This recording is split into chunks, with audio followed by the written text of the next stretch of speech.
In गर्न ध्रुव sir out भएर starting देखि ध्रुव सर आउट गर्ने अनि स्टार्ट गर्ने ल सुरु गर्नु सर। नमस्कार सबैजनालाई, उपस्थित महानुभावहरूलाई। म द्रोण रिजाल, नेदरल्यान्ड्सबाट पत्रकार महासङ्घ युरोप शाखाको सचिव। हामीहरू कोरोना कहर युरोपमा नेपालीहरूको अवस्थाको बारेमा जानकारी गराउँदै आज 14औं श्रृङ्खलासम्म आइसकेका छौँ। यो 14औं श्रृङ्खलामा हामी लक्जमबर्गमा आइपुगेका छौँ। यसै लाइभ अन्तर्क्रिया कार्यक्रमलाई चाहिँ अध्यक्षता ग्रहण गरिदिनु हुन नेपाल पत्रकार महासङ्घ शाखाका अध्यक्ष केजेन्द्र रायज्यूलाई हार्दिक अनुरोध गर्दछु। धन्यवाद। द्रोण रिजाल, सचिव नेपाल पत्रकार महासङ्घ युरोप शाखा।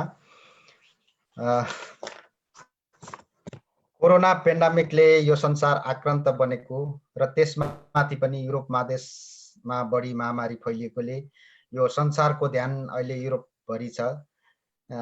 यही सन्दर्भमा युरोपमा बस्ने नेपालीहरूको कथा व्यथा उजागर गर्दै ती देशहरूमा नेपालीहरूको, विद्यार्थीहरूको र समग्र देशको बारेमा हामी नेपाल पत्रकार महासङ्घ युरोप शाखाले एउटा सिलसिलेभर जानकारी गराउने श्रृङ्खला लिएर हामी यो 14औं श्रृङ्खलामा लक्जमबर्ग आइपुगेका छौँ।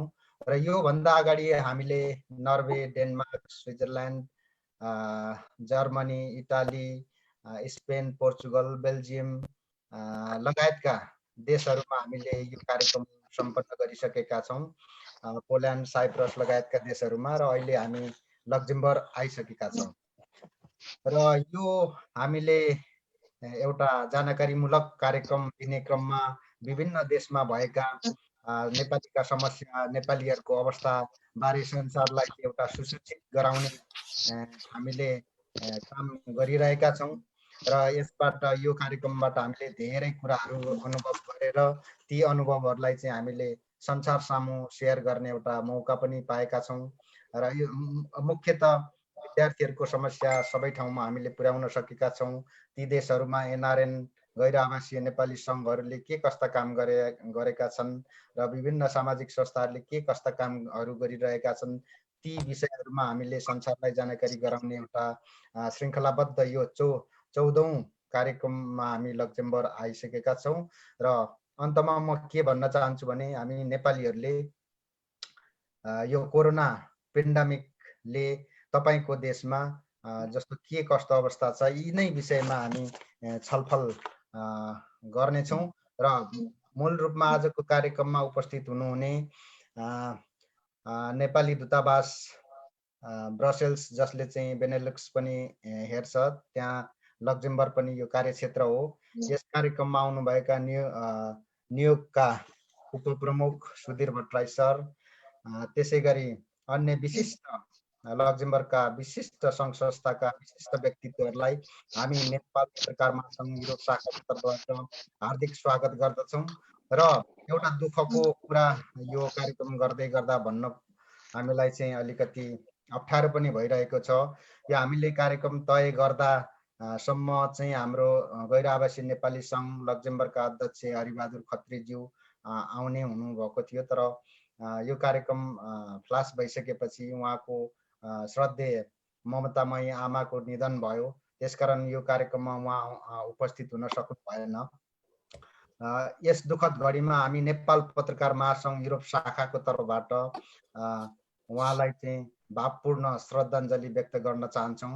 र द्रोण सर, यति भन्दै कार्यक्रम सञ्चालन गर्नको निमित्त अनुरोध गर्दछु। धन्यवाद अध्यक्षज्यू।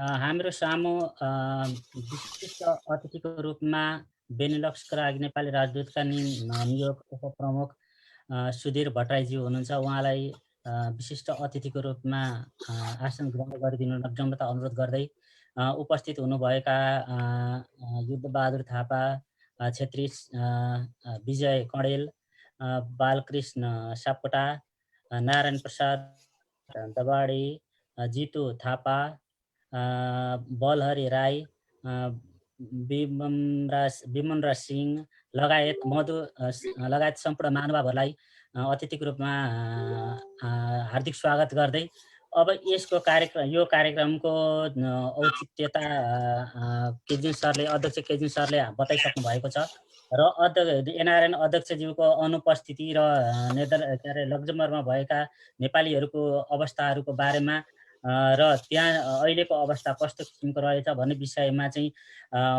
एनआरएन लक्जमबर्गका प्रवक्ता बालहरि राईज्यूलाई आफ्नो 2 शब्द राखिदिनु हुन र आफ्नो परिचय सहित 2 शब्द राखिदिनु हुन विनम्रतापूर्वक अनुरोध गर्दछु।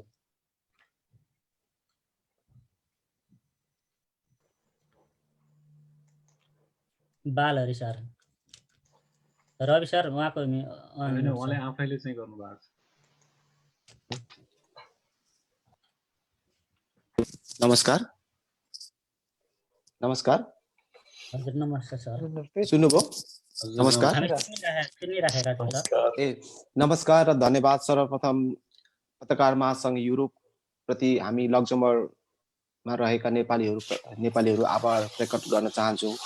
तपाईहरुले यो विश्वभरि अहिले समस्यामा रहेको कोभिड-19 विषयलाई लिएर लक्जमबर्गमा पनि छलफल र संवाद बहस चलाइदिनु कार्यक्रम यहाँ ल्याइदिनु हो। यसको लागि यहाँहरुप्रति धेरै धेरै आभार तथा धन्यवाद दिन चाहन्छु। अध्यक्षज्यूले भने जस्तै वास्तवमा आज हामी लक्जमबर्गवासी अलिक दुखित र प्रभावित भएका छौँ। हाम्रा आदरणीय अध्यक्ष हरिबहादुर खत्रीज्यू का ममतामयी माता तथा उहाँका भाइहरू नारायण बहादुर खत्री र दीपक खत्रीज्यूका ममतामयी माताको मे 20 तारिकको दिन नेपालमा सुगरारोहण भयो। उक्त खबरले हामी दुखी भएका छौँ र यस्तो दुखद घडीमा चाहिँ गुरु भगवानले उहाँको परिवारलाई धैर्य धारण गर्ने शक्ति मिलोस् भनी भगवान गुरुसँग प्रार्थना गर्दछु। साथै अर्को पनि एउटा दुखद खबर हामी बीचमा फेरि आइपुग्यो। हाम्रा वरिष्ठ सल्लाहकार जो पुराना हाम्रा अभिभावक पनि हुनुहुन्छ दुर्गा बहादुर न्युरे, उहाँका प्रिय भाइ साइला भाइ 66 वर्षको उमेरमा जसको नाम टेक बहादुर न्युरे हुनुहुन्थ्यो। मे 23 तारिकको दिन नेदरल्यान्डमा उहाँको निधन भएको खबर हामीले सुन्यौं। यो दुखित यस्तो अवस्थामा हामी लक्जमबर्गवासीको तर्फबाट यो उहाँहरूको परिवारप्रति पर्न गएको दुःखमा हामी उहाँको मृतको आत्माको चिर कामना गर्दै हार्दिक श्रद्धाञ्जली अर्पण गर्दछु। साथै यो कार्यक्रम आजको यस दुखित घडीमा हामीले सञ्चालन गर्न गइरहेछौँ। आजको कार्यक्रममा अध्यक्षज्यूको उपस्थिति र हाम्रो नेपाल लक्जमबर्ग फ्रेन्डशिप एएसएल का अध्यक्ष जो भूमि बहादुर न्युरे हुनुहुन्थ्यो आजको कार्यक्रममा उपस्थित हुने, उहाँको पनि उपस्थित नरहने कुरा जानकारी गर्दछु। उहाँको काका स्मरण भएको कुरा मैले यहाँहरूलाई जानकारी गराइसकेँ। यो दुईटा दुखित घडीको बीचमा आज हामी लक्जमबर्गमा कोरोना सम्बन्धी संवाद कार्यक्रम ल्याइदिनु भएको छ। यसको लागि यहाँहरूप्रति आभार प्रकट गर्न चाहन्छु।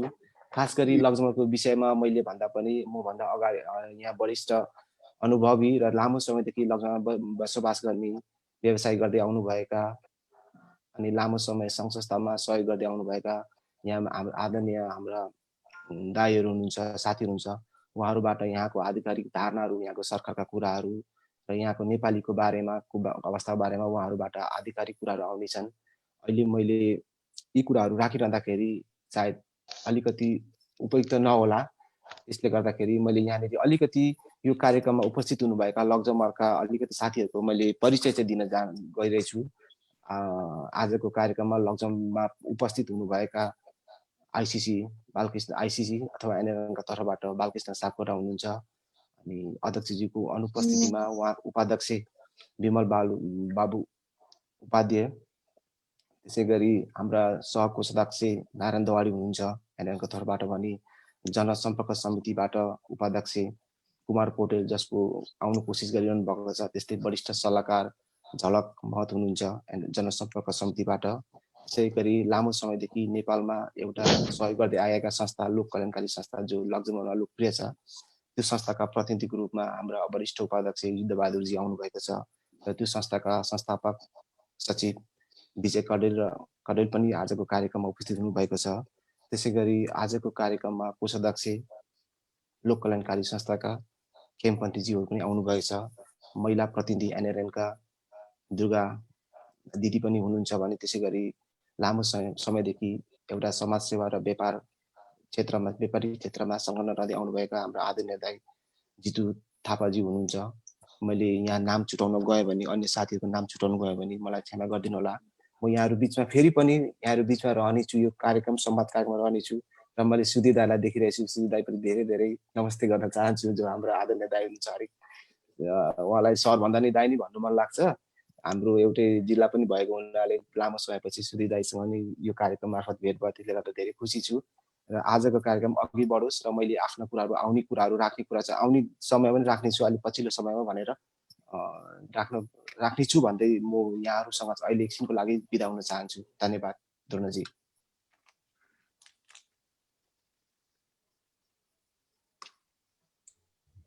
धन्यवाद बालाजीज्यू। र हाम्रो यो दोस्रो चरणको कार्यक्रम चाहिँ परिचयात्मक कार्यक्रम रहेको छ। परिचयको क्रममा चाहिँ क्रमशः आफ्नो परिचय दिनुहुन उपस्थित आमन्त्रित महानुभावहरूलाई अनुरोध गर्दछु। त्यसै गरी यसमा सहभागिता गरिदिनु पत्रकार शाखाका कार्यकारिणी सदस्य हाम्रा शेरबहादुर परियारज्यूलाई पनि विनम्रतापूर्वक अनुरोध गर्दछु। र छुटपुट भएको खण्डमा रवि कार्यकारिणी सदस्य पत्रकार युरोप शाखा कार्यकारिणी सदस्य रविचन्द्र भट्टराईज्यू र अध्यक्ष तेजेन्द्र राईज्यूलाई पनि विनम्रतापूर्वक अनुरोध गर्दछु। कुनै कारणवश हामीहरूको यो लकजमको कार्यक्रममा आमन्त्रित सदस्यहरूबाट छुट्नु भएको हुनसक्छ। त्यस्तो भएको ठाउँमा परिचयको कार्यक्रमलाई चाहिँ निरन्तरता अगाडि बढाइदिनका लागि सहजता गरिदिनु हुन म अनुरोध गर्दै, पत्रकार महासङ्घ साथीहरूलाई अनुरोध गर्दै आफ्नो परिचय दिनुहुन म सुरुमा युद्ध बहादुर थापाज्यूलाई विनम्रतापूर्वक अनुरोध गर्दछु।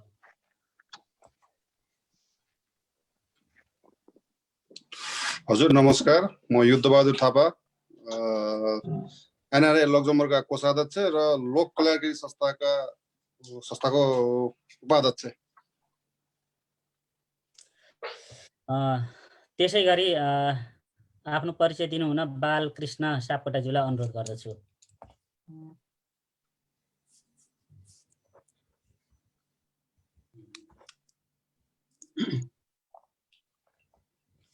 सरले अन गर्नु पर्यो। रवि सर होइन, उहाँले आफैले अन गर्नुपर्छ। हजुरले नै अनम्युट सबमिट गर्नु न।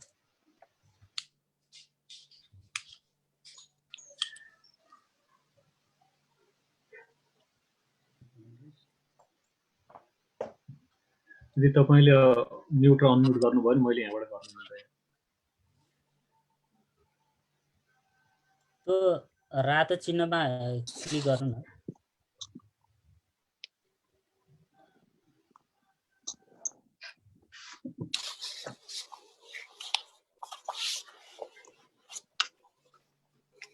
विजय कणेल सर अनम्युट छ, तपाईँले आफ्नो परिचय दिनुहुन्छ।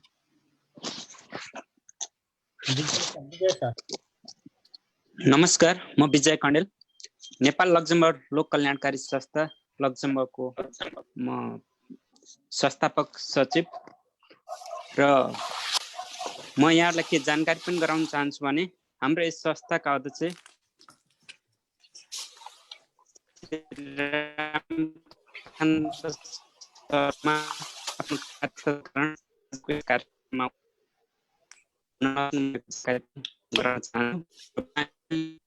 फेरि अर्को क्रममा मैले आफ्ना बनाइहरू यहाँ समक्ष राख्नेछु। हस् त। विजय सरको आवाज अलिकति गडबड भयो योभन्दा अगाडि, फेरि रिपोर्ट गर्नुहुन्छ कि अलिकति गडबड, राम्रो सुनिएन।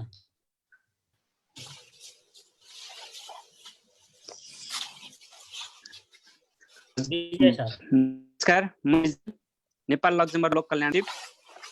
हजुर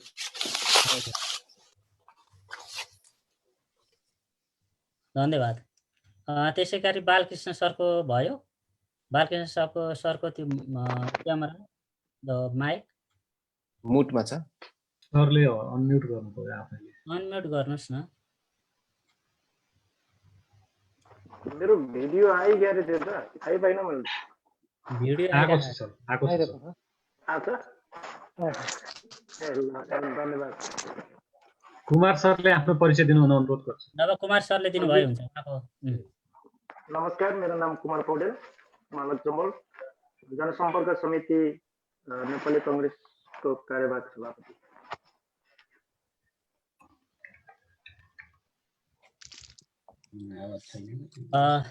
त्यसै गरी बाल सरको भएन है। जितु सरलाई, जितु थापा, हजुरलाई आफ्नो परिचय दिनुहुन विनम्रतापूर्वक अनुरोध गर्दछु। नमस्कार, म जितु थापा, घर मेरो बागलुङ गलकट, लक्जमबर्गमा 27 वर्षदेखि बसिरहेको छु। रेस्टुरेन्ट व्यवसायिक र समाजसेवीमा लागिरहेको छु अहिले। यही नै हो, धन्यवाद।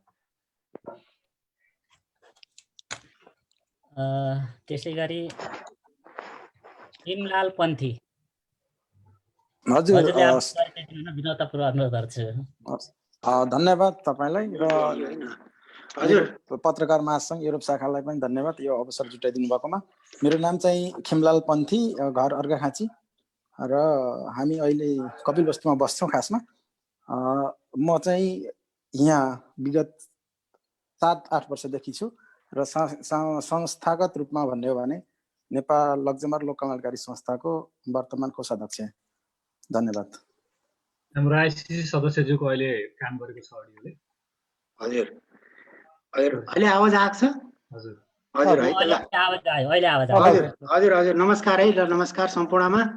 र नेपाली दूतावासबाट नियुक्त उप प्रमुख सुधी सर लगायत सम्पूर्ण लक्जमबर्ग संवादमा सहभागी हुनुहुने साथीहरू र बेनिलुक्सका प्रतिनिधि साथै यो कार्यक्रममा सञ्चालन गरेर यहाँहरूको नेपाली समुदाय अनि अन्य समुदाय कोरोनाको बारेमा संवाद चलाउन भूमिका खेल्ने पत्रकार महासंघ ग्रुप शाखाका प्रतिनिधिहरूमा एनआरएन लक्जमबर्ग को आइसिसी को तर्फबाट हार्दिक स्वागत एवं धन्यवाद दिन चाहन्छु। र सबैमा यो कोरोनाको संक्रमणले दुनियाँभरमा त्रस मचाइरहेको बेलामा हामी सबै लक्जमबर्गवासीहरूमा पनि सचेत रहन आह्वान गर्दछु र धन्यवाद। र अरूलाई पनि फेरि आइदिनु पर्यो। धन्यवाद बालकृष्ण सर। त्यसै गरी आफ्नो परिचय दिनुहुन म नारायण प्रसाद दवाडीज्यूलाई विनम्रतापूर्वक अनुरोध गर्दछु। नमस्कार सम्पूर्णमा, मेरो नाम नारायण प्रसाद दवाडी, घर नेपाल चितवन, घर नम्बर 16 र अहिले हाल 15 वर्षदेखि चाहिँ लक्जमबर्गमा सामान्य कार्यरत काम गर्ने, अलिकति पनि गर्छु त्यस्तै छु। र पदको हिसाबमा चाहिँ म सहकोषाध्यक्ष नारायण छु। र तपाईँहरू सबै अग्रजहरू र सबै पत्रकार महाशाखा, युरोप पत्रकार महाशाखा सम्पूर्णलाई नमस्कार र नमन गर्न चाहन्छु। यस्तो मौका दिलाइदिनु भयो, जुन कोभिड-19 को बारेमा केही लक्जमबर्गको बारेमा केही बोल्ने र अवसर दिलाइदिनु भएकोमा, र केही दुःखद कुराहरू पनि छन् लक्जमबर्गमा यतिखेर भने। अब जस्तो भने भएको चिजलाई चाहिँ हामीले अब अगाडि बढ्दै पर्दो रहेछ, संसारबाट अगाडि यस्तो भइरहनु रहेछ, त्यसको लागि धन्यवाद। र केही त्यस्तो पर्यायमा अगाडि म तपाईँहरूसँग जोड्नेछु। नमस्कार।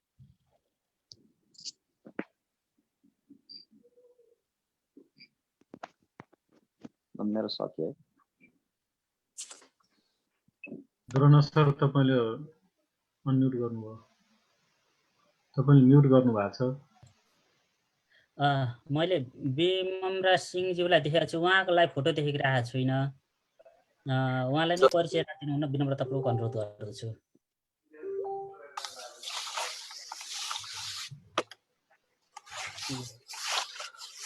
सम्पूर्णमा नमस्कार, म विनम्र सिंह, मेरो घर रौतहट हो र म यहाँ विगत 2 वर्षदेखि यहाँ मास्टर्स अध्ययन गर्दैछु बीबीआई लक्जमबर्गमा। धन्यवाद। त्यसै गरी मधु, उहाँको नाम मधु मात्रै देखिएको छ, उहाँको फोटो देखिएको छैन। मधु भट्टराई, मधु भट्टराई, उहाँको फोटो देखिएको छैन।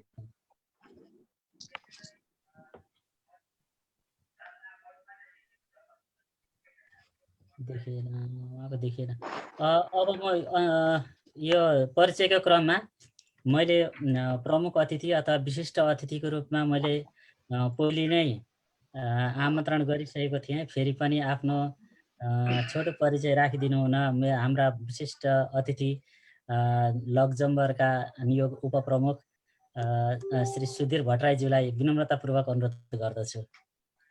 नमस्कार, धन्यवाद कार्यक्रम सञ्चालक श्री तृणरिजालज्यू र नेपाल पत्रकार महासङ्घ युरोप शाखाका अध्यक्ष तथा यस कार्यक्रमका अध्यक्ष केजिन रायज्यू लगायत नेपाल पत्रकार महासङ्घ युरोप शाखाका अन्य रवि भट्टराई पदाधिकारीज्यूहरू जसले यो कार्यक्रमलाई चाहिँ 14औं श्रृङ्खला अन्तर्गत समन्वय गर्नुपर्छ। सर्वप्रथम म नेपाली राजदूतावास ब्रसेल्स तथा मेरो व्यक्तिगत तर्फबाट यहाँहरूलाई हार्दिक धन्यवाद दिन चाहन्छु। त्यसै गरेर अहिले स्क्रिनमा मैले देखेको लक्जमबर्गका चिरपरिचित अनुहारहरू यहीँ हुनुहुन्छ, बालकृष्णजी हो, बालरीजीहरू, जितुजी र सबैलाई चाहिँ म यहाँ देखिरहेको छु। कोही कोही स्क्रिनमा हुनुहुन्छ, कोही सायद स्क्रिनमा मैले नदेखेको हुनसक्छ। अरू सबैलाई चाहिँ म यहाँ यो कार्यक्रममा चाहिँ मेरो तर्फबाट स्वागत गर्न चाहन्छु। र मेरो परिचय चाहिँ मेरो नाम सुधीर भट्टराई भइहाल्यो। म नेपाली राजदूतावास ब्रसेल्सको नियोग उपप्रमुख। यहाँले भनेपछि म पनि करिब 3 वर्ष भएछ यहाँ काम गर्न थालेको। मेरो घर चाहिँ नेपालमा झापा जिल्ला हो र यो पुनः म नेपाल पत्रकार महासङ्घ युरोप शाखालाई यो कोरोना महामारीको बारेमा यो कार्यक्रम सञ्चालन गर्नुभएको धन्यवाद दिँदै पछि फेरि आफ्नो कुराहरू राख्नेछु। हस्, धन्यवाद। धन्यवाद सुधीर सर। त्यसै गरी अब हामीहरूको परिचयको कार्यक्रम करिब सकियो होला। होइन सर, हाम्रो महिला संयोजक हुनुहुन्छ होला। महिला ओके। जितु थापा सरसँग बस्नु भएको छ। अघिदेखि देखिरहेको थिएँ उहाँलाई आफ्नो परिचय नमस्ते, म दुर्गा केसी थापा, एनआरएनए महिला संयोजक। म नेपाल बागलुङ गलकोटदेखि अहिले लक्जमबर्गमा बसेको पनि 20-22 वर्ष भयो। म चाहिँ मेरो उसबाट मेरो फोनबाट अनलाइन आएन, किनकि एउटै घरमा भएपछि हामी एउटै बाटो जाउँ भनेर है। सरी त्यसको लागि, धन्यवाद। एकदम ठिक छ, हामीलाई पनि सहजता भयो, हजुरहरू एउटै उसमा आउनुभयो। अब यसै क्रममा हामीहरूको यो कोरोना कहरमा युरोपहरूको नेपालीको अवस्था भन्ने विषयमा हाम्रो लक्जमबर्गको विषयमा पनि हामी प्रवेश गर्दैछौँ। आज यहाँको समसामयिक विषयहरू कस्ता किसिमका रहेका छन्, नेपालीहरूको अवस्था कस्तो किसिमको छ र नेपालीहरूलाई अहिलेसम्मको जुन एनआरएन अथवा विभिन्न सङ्घ संस्थाहरूले गरेका गतिविधिहरू कतिको सन्तुष्ट हुनुहुन्छ कि हुनुहुन्न, राहतका सामग्रीहरू कतिको वितरण भइरहेका छन् र गर्नुपर्ने अवस्था छ कि छैन र सङ्क्रमितको अवस्था के कस्तो किसिमको छ, नेपाल सरकारले कस्तो किसिमको पहल गर्नुपर्ने आवश्यकताहरू छन् भन्ने विषयमा विविध विषयहरूमा हामी छलफल गर्नेछौँ। यसै सन्दर्भमा आफ्ना केही प्रश्नहरू राखिदिनु हुनका लागि सर्वप्रथम म पत्रकार महासङ्घ युरोप शाखाका कार्यकारिणी सदस्य रविचन्द्र भट्टराईज्यूलाई विनम्रतापूर्वक अनुरोध गर्दछु। रवि सर। नमस्कार, म रविचन्द्र भट्टराई। म बस्न चाहिँ अस्ट्रियामा बस्छु। मेरो घर तनहुँ बन्दीपुर हो। विगत 8 वर्षदेखि म अस्ट्रियामा बसोबास गरिरहेको छु र पत्रकार महासङ्घ युरोप शाखाको सदस्य पनि हो। मेरो विषयमा मैले प्रश्न गर्नुभन्दा अगाडि पनि अब लक्जमबर्गको बारेमा हामीले धेरै राम्रा कुराहरू सुनेका छौँ। जस्तै लक्जमबर्ग एउटा यस्तो देश हो जहाँ नेपालीहरू गएर त्यहाँको बासिन्दा हुन एकदमै चाहन्छन्। लक्जमबर्गमा सरकारी सुविधाहरू राम्रो छ। त्यहाँको सरकारले हरेक प्रकारका सुविधाहरू त्यहाँका नागरिकलाई मात्रै नभएर विदेशबाट आएर बस्ने जुनसुकै विदेशीहरूलाई पनि एउटा कानुन अनुसार बसेका जति पनि त्यहाँ विदेशीहरूलाई समेत त्यो सहुलियत दिने भएको हुनाले त्यहाँ एकदमै राम्रो अवस्था छ भन्ने कुरो चाहिँ बुझिएको छ। यस विषयमा अब कुरा त अब अरू कोरोनाको हरका विषयमा धेरै कुराहरू पनि आउला, त्यो एक राउन्ड छलफल गरिसकेपछि धेरै कुरा थाहा हुन्छ। यस विषयमा प्रश्न पारिदिनु होला भनेर चाहिँ म हाम्रो आइसिसी सदस्यलाई अनुरोध गर्न चाहे के छ त्यस्तो तपाईको लक्जमबर्गमा जबकि नेपालीहरूले त्यहाँबाट राम्रो सुविधा कसरी के कस्तो प्रकारको सुविधाहरू पाइरहेका छन् र अझ पाउन नसकेका केही छन् भने कस्तो उपाय छ त्यहाँ त्यस विषयमा प्रश्न पारिदिनु होला हाम्रो आइसी सदस्यज्यू। तपाईले फेरि त्यो अनम्युट गर्नुपर्छ।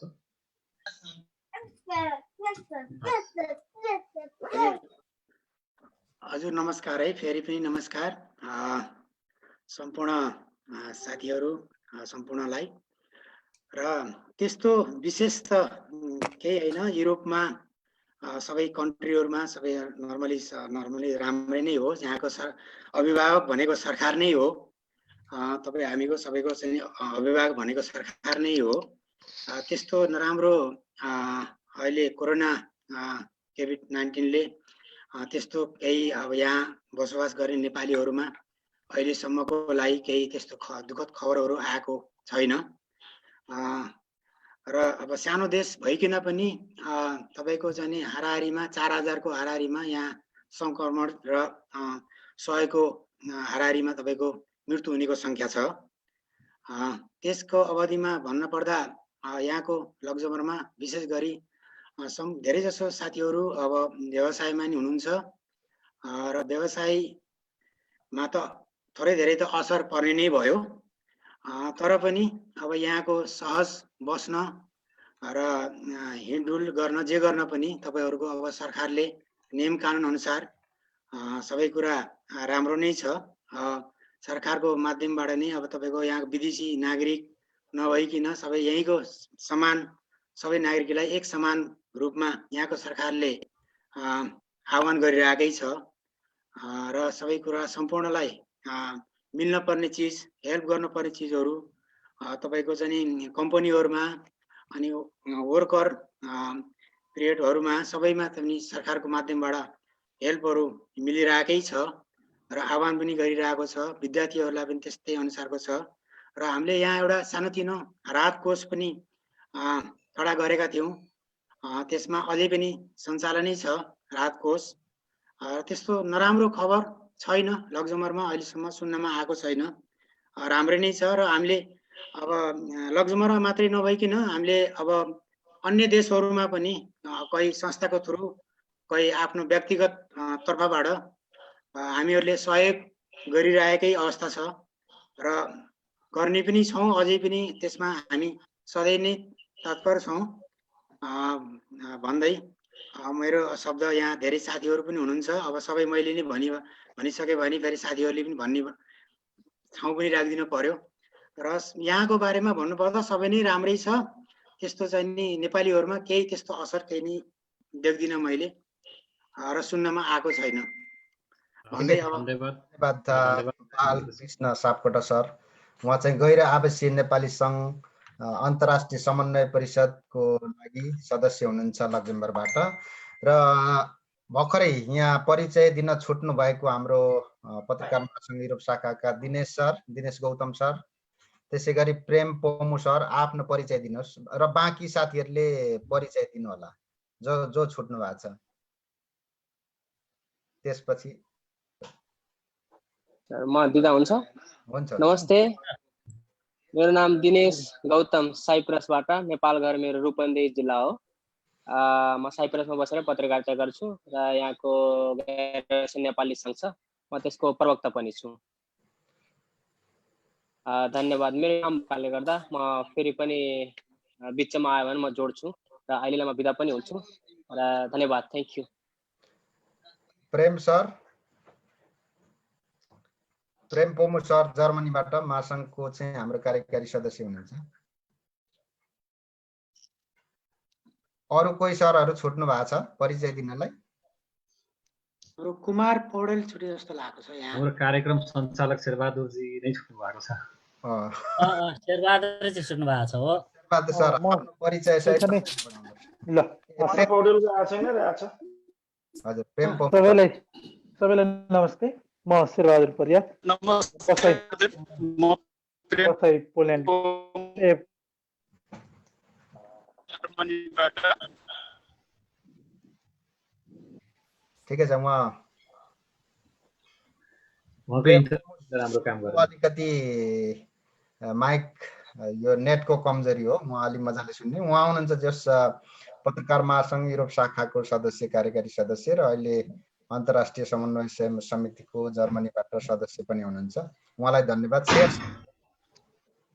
हजुर, मैले सुरु गरेँ त हजुर। हजुर नमस्ते, म शेरबहादुर परियार पोल्यान्डबाट, नेपाल पत्रकार महासङ्घ युरोपको सदस्य पनि रहेको र यो यहाँ पोल्यान्डबाट चाहिँ न्युज PNTV.com चलाउँछौँ हामीले। सँगसँगै म यो कार्यक्रमलाई अगाडि बढाउने अनुमति चाहन्छु सबैसँग। मेरो पहिलो प्रश्न चाहिँ हाम्रो आदरणीय जितु थापा सरलाई म प्रश्न राख्न चाहन्छु। उहाँको अघि परिचयकै क्रममा हामीले थाहा पायौँ उहाँ लामो समयदेखि लक्जमबर्गमा बसोबास गरिराख्नु भएको छ। यो कोरोना पेन्डेमिकको समयमा त्यहाँ लक्जमबर्ग सरकारको अहिलेको नीति कस्तो रहेको छ तथा त्यहाँको कलेज र स्कुलको बारेमा अहिले के व्यवस्था छ, पठन पाठन आदिको बारेमा प्रश्न पारिदिनु हुन मैले अनुरोध गरेँ। कृपया जितु थापा सरलाई। नमस्कार। अब यो कोभिड-19 को बारेमा लक्जमबर्ग सरकारले धेरै नै सहयोग गरेछ। अब यहाँका पार्टीहरूले सबैले, अब नेपाल स्थानीय सरकारले नेपालीलाई मात्रै नभएर विश्वका सबैलाई अब मास्कहरू दिने, अनेक किसिमका सुविधाहरू दिने, अब रेस्टुरेन्ट व्यवसायलाई पनि पैसाहरू दिने, अब त्यो तरिकाले एकदमै सहयोग गरेका छन्। अब रेस्टुरेन्ट पनि अब खोल्नलाई अब आउने महिनामा अब खोल्ने भनेर उनीहरूले फर्महरू पनि पठाएका छन्। सबै साथीहरूलाई, रेस्टुरेन्टको साथीहरूलाई यो पनि जानकारी भएको होला। र रेस्टुरेन्ट खोल्दा पनि हामीले हाइजेनिकको लागि त्यसको एकदमै राम्रो नियमको पालन गर्ने, अनि रेस्टुरेन्टमा पनि अब त्यो 2 मिटरको डिस्टेन्समा टेबल राख्ने, अनि त्यो भएसक हामीले मेन्यु कार्डहरू युज एन्ड थ्रो बनाउने र त्यस्ता किसिमका उहरू। अनि हाम्रो कुक सेफहरू हुनुहुन्छ, उहाँलाई पनि त्यो कपडा चेन्ज गर्ने रुममा अलि डिस्टेन्समा राखेर कपडाहरूबाट पनि त्यस्तो रोगहरू सर्छ, त्यो पनि अलग अलग राख्नुपर्छ भनेर त्यस्तो सावधानी अपनाउनु पर्छ भनेर त्यस्तो हिजो चिठी हाम्रो हरेसका एसोसिएसन भन्ने एउटा एसोसिएसन छ लक्जमबर्गमा, त्यो चाहिँ हाम्रो रेस्टुरेन्ट व्यवसायी साथीहरूलाई पनि जानकारी भएको होला। यस्तो किसिमको यहाँ अब खोल्ने तयारी भइरहेको छ र अरू त सबै राम्रो छ। यहाँको अब खुला अब हल्का स्टार्ट भएको छन्। भोलिबाट यो प्राइमेरी स्कुल चालु हुँदैछ, त्यो सबैलाई हामी लक्जमबर्गवासीलाई जानकारी भएकै कुरा हो। र फर्स्टमा 4 मईबाट यहाँको युनिभर्सिटी खुलाए यिनीहरूले, अनि स्टेप बाई स्टेप 11बाट फेरि सेकेन्डरी स्कुल खोले। त्यसको बाद भोलि बल्ल अब यो ग्रुप बनाएर ए र बी ग्रुप बनाएर यिनीहरूले अब स्कुलको लागि पनि अब राम्रो सिस्टमेटिक तरिकाले गरेका छन्। अरू त अहिले हामी नेपालीहरू गए पनि यहाँ यस्तो अहिले कोभिड-19 को प्रब्लम भएको हामीले देखिएको छैन। अब अरू कुरा त हाम्रो एनआरआईको साथीहरूलाई सबै जानकारी छ। अरू पनि मैले केही भन्नुपर्छ भने तपाईँहरूले मलाई क्वेसन गर्नुहोस्, अब म यसको मैले जाने अनुसारको आन्सर दिनलाई तयार छु। हुन्छ, धन्यवाद जितु सर। म अब हाम्रो विद्यार्थी प्रतिनिधि विनम्र सिंह समक्ष जान चाहिँ एकैपटक। म विनम्र सिंहलाई प्रश्न मेरो, लक्जमबर्गमा अहिले नेपाली विद्यार्थीहरूको अवस्था के छ? एक चरण यहाँले त्यहाँको नेपाली विद्यार्थीहरूको अवस्थाको बारेमा एकचोटि हामीलाई जानकारी गराइदिनुहोस् न कृपया, विनम्र सिंह जो विद्यार्थी प्रतिनिधि हुन्छ आजको कार्यक्रममा। हुन्छ, हस्, धन्यवाद। मैले अब यहाँको विद्यार्थीको अवस्था बुझे अनुसारको अब प्राय जसोको प्रब्लम भनेको तपाईँको यहाँको रेन्टिङको हो। किनभने अब विद्यार्थीहरूको अब त्यही त हो, 15 घन्टा डिक्लेरेसन, कसैले डिक्लेयरमा काम गरेको छैन, कसैले काम नगरिकन यहाँ बसिरहेछ। र अहिले चाहिँ नेपालबाट नि अब मगाउने बाटो नभएर, मिन्स उताको जस्तै अहिले पेन्डेमिकको कारणले उता के भन्छ ब्याङ्कहरू बन्द हुनाले त्यहाँबाट मिन्स आर्थिक सहयोग पनि नहुने भएकोले यहाँ चाहिँ मेन विद्यार्थीहरूलाई त्यही रेन्टिङ प्रब्लममा मिन्स समस्या भइरहेछ कि अब जस्तै 400-500 रुमको हामीले तिर्न पर्छ। जस्तै अब हामी म जस्तै विद्यार्थीहरू अहिले यहाँ विल्स होस्टेलमा बसिरहेछौँ होइन, अनि यहाँ चाहिँ हामीले चाहिँ प्रति रुम चाहिँ हामीले 400 युरो तिर्नुपर्छ कि महिनाको। अनि त्यो चाहिँ अहिले हामीले चाहिँ मेन प्रब्लम हो, किनभने हामी 2 महिना 2.5 महिना भयो कि काम नगरेको यत्तिकै बसेर खाइरहेछौँ कि। अब त्यही भएको पैसाहरू पनि सबै भयो, अनि त्यसमा पनि अब अहिले लक्जमबर्गमा चाहिँ कति लगभग नेपालीको संख्या, विद्यार्थीको संख्या लगभग यहाँको जानकारी भए अनुसार कति जति छ जस्तो यहाँ लगभग हामी तपाईँको 26-27 जना हामी यहाँ विद्यार्थी छौँ टोटल जनसमुदायहरू। हजुर हजुर, अरू अब तपाईँको कुरा कन्टिन्यू गर्नुहोस् छ भने। हजुर, त्यही हामी अब त्यही 26-27 जना छौँ, तर त्यही अब सबैको अब त्यस्तै सेम समस्या त हुँदैन, तर पनि मतलब प्राय जसोको समस्या त्यही अब फाइनेन्सियल सपोर्टले, मतलब फाइनेन्सिङ जस्तै अब रेन्टिङ भयो तपाईँको अहिले अब 2-2.5 महिनादेखि स्कुल फी हामी तिर्न पाएका छैनौँ, त्यो पनि भयो। अब त्यस्तो समस्याहरू छन् हाम्रो मेन। अरू त हाम्रो एनआरएनले हाम्रो अब जस्तो अब रासनको यताउतिको समस्या चाहिँ अब पूर्ण गर्नुभएछ उहाँहरूले। हुन्छ, धन्यवाद सिंहजी। म हाम्रो खिमलाल मेरो एउटा क्वेसन छ है विनम्रजीलाई। उहाँ विद्यार्थी तपाईँले जुन अहिले रेन्टको समस्या छ, विद्यार्थीलाई काम गर्ने वातावरण बनेको छैन, काम गर्ने वातावरण नबनेको पछाडिको अवस्था भनेको क्रिटिकलै हुन्छ विद्यार्थीहरूलाई। तिर्नुपर्ने अवस्था त छैन, तर अब स्कुल तपाईँहरूको कलेज लाग्नुपर्ने पनि व्यवस्था अहिलेको अवस्था छैन होला। के त्यहाँ त्यहाँका विद्यार्थीहरू नेपाल फर्किन चाहन्छन् त? के छ तपाईँले कोअर्डिनेसन गर्नुभएको छ कि छैन? हजुर, तपाईँ त्यहाँ भएका तपाईँले जुन 26-27 जना विद्यार्थीहरू छौँ हामीहरूले भन्नुभयो होइन, जस्तै अब यहाँ विल्समा छौँ हामी लगभग 10-12 जना छौँ। त्यसपछि हाम्रो लिनक्सका विद्यार्थीहरू भए, अनि अरू पनि त्यहाँ विद्यार्थीहरू छन्, सिटीमा अरू बसिरहेछन्। तर हामी यहाँ विल्समा बसोबास गरेको त्यस्तै 8-9 जना जति छौँ कि हामी यहाँ विल्सको होस्टेलमा चाहिँ बसोबास गरेको विद्यार्थीहरू। ती सबै विद्यार्थीहरूसँग हजुरहरू कन्ट्याक्ट हुनुहुन्छ कि हुनुहुन्न? तपाईँहरू कन्ट्याक्ट हुनुहुन्छ, उनीहरूसँग हुनुहुन्छ? हजुर हजुर, हामी यहाँ मतलब विल्सको भन्ने हो भने बिबिआईको म सबैसँग सम्पर्कमा छु, सबै विद्यार्थीहरूसँग सम्पर्कमा छु म।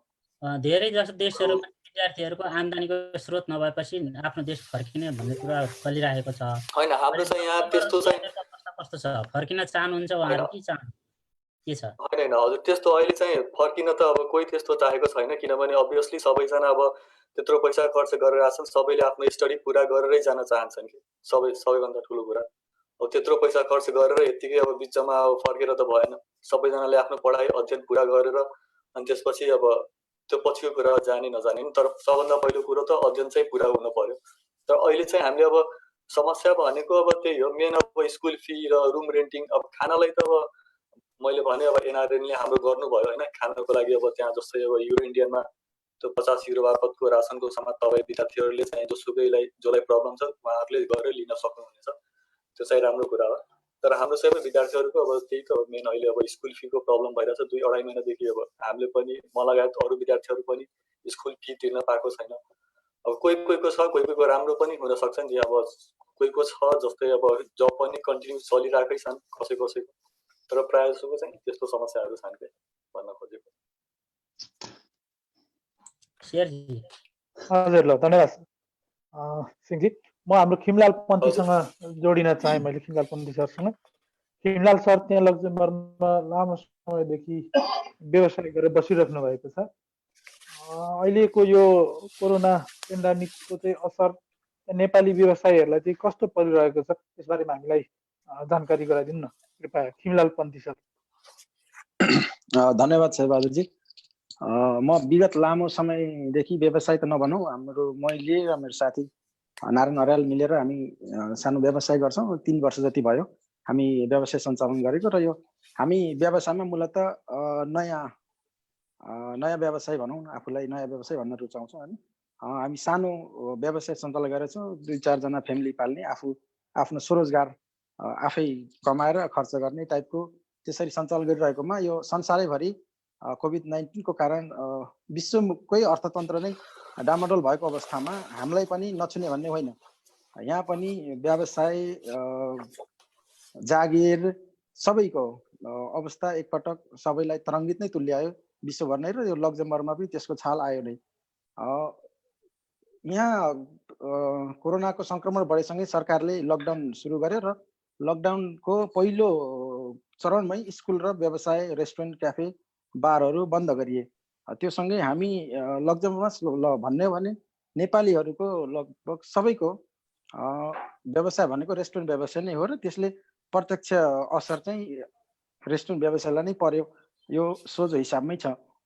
यस हिसाबले चाहिँ सरकारले फेरि रेस्टुरेन्ट व्यवसाय लगायत साना व्यवसायहरूलाई पनि सहयोग गर्ने नीति ल्यायो र तत्कालै तपाईँको घर भाडा तिर्ने लगायत कुराहरूलाई सपोर्ट गर्नलाई केही फाइनेन्सियल सपोर्ट पनि गर्यो सरकारले, र त्यसबाट व्यवसायहरू धराशय हुनबाट केही बच्यो भन्न सकिन्छ।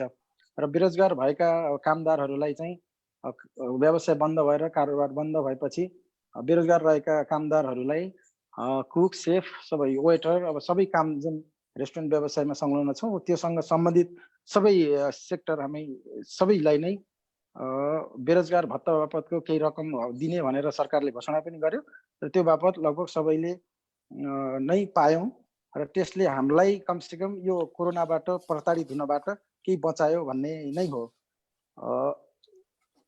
व्यावसायिक रूपमा। तर त्यो चाहिँ पर्याप्त पक्कै होइन, किनभने त्यसले हामीले यहाँको सोसल सेक्युरिटी तिर्नुपर्ने हुन्छ, केही बिलहरू रहेका हुन्छन्, अनि घर भाडाहरू कसैको सरकारले दिएको भन्दा धेरै हुन्छ। ती सबै कुराहरूलाई ध्यानमा दिने हो भने, ध्यान गर्ने हो भने चाहिँ पक्कै पनि व्यवसायलाई प्रत्यक्ष रूपमा नै प्रभाव पार्यो भन्न सकिन्छ। हुन्छ सर, म तपाईँसँग फेरि म जोडिन्छु। म चाहिँ म नारायण दवाडी सरसँग जोडिन चाहे कृपया। नारायण दवाडी सरलाई चाहिँ मेरो प्रश्न चाहिँ यो पेन्डामिकको अवस्था र योभन्दा पछाडि, योभन्दा पेन्डामिक नभएको अवस्थामा पनि लक्जमबर्गमा चाहिँ हामीले अन्य युरोपेली मुलुकहरूमा बस्ने हामी नेपाली समुदायहरूले चाहिँ त्यहाँको स्वास्थ्य उपचारको अवस्था चाहिँ एकदमै ज्यादै राम्रो छ भन्ने मैले सुनेको हो। त्यसबारेमा चाहिँ हाम्रो नारायण दवाडी सरलाई चाहिँ प्रश्न पारिदिनु हुन मैले अनुरोध गरेँ, कृपया दवाडी सर। हजुर सर, धन्यवाद तपाईँलाई प्रश्नको लागि। कस्तो भने यो उपचार सम्बन्धीबाट अनि यहाँको चाहिँ सोसल सेक्युरिटी सम्बन्धी चाहिँ हमेसै लक्जमबर्ग चाहिँ लगभग विश्वको अगाडि पटमा आउँछ त्यसको लागि चाहिँ। र यसमा लगभग प्लस माइनस तपाईँको 6 लाख जनसङ्ख्या यो देशमा छन् भने त्यसमा 400 को हाराहारीमा हामी नेपालीको बसोबास छ परिवार सुत्ता गर्दाखेरि, साना बच्चा सुत्ता गर्दाखेरि। र हर किसिमको जो मान्छे यहाँ आएर रेजिडेन्सी लिएर जुन तरिकाले बस्छ उहाँहरूलाई चाहिँ एउटा चाहिँ गभर्मेन्टको चाहिँ सोसलको हिसाबबाट अथवा इभन तपाईँको ब्ल्याकमा रहने अथवा कसैको अहिले फिलहालै एउटा केस हाम्रो अहिले भर्खरै केही दिन पहिला एउटा केस पनि घट्यो। हाम्रो एकजना साथी दाजु, उहाँको चाहिँ केही मतलब पेपरै थिएन, तर उहाँको ट्रिटमेन्ट गराउन हामी सफल भइहाल्छ। अहिले उहाँ हस्पिटलमै हुनुहुन्छ, ट्रिटमेन्ट उहाँको चाहिँ अरू नै बिमारी थियो आफ्नो पर्सनल्ली भन्दा ट्रिटमेन्टको हिसाबमा अति नै राम्रो र सोसलको हिसाबमा पनि धेरै राम्रो देश। र इभन यो कोभिड लाग्नुभन्दा पहिला र लागेपछि पनि यिनीहरूले चाहिँ जस्तो अरू कन्ट्रीमा चाहिँ भित्र ट्रिटमेन्टको लागि चाहिँ विभिन्न प्रतिबन्धहरू लगाइएको हुन्छ कि जस्तो कोभिडको बेलामा ट्रिटमेन्ट गर्न नपाउने अथवा हस्पिटलभित्र जान नपाउने दुनियाँ कुराहरू सुनियो भनौँ न मिडिया मार्फत अथवा साथीभाइ मार्फत, भने यहाँ त्यो रोकियो, त्यो चाहिँ छैन।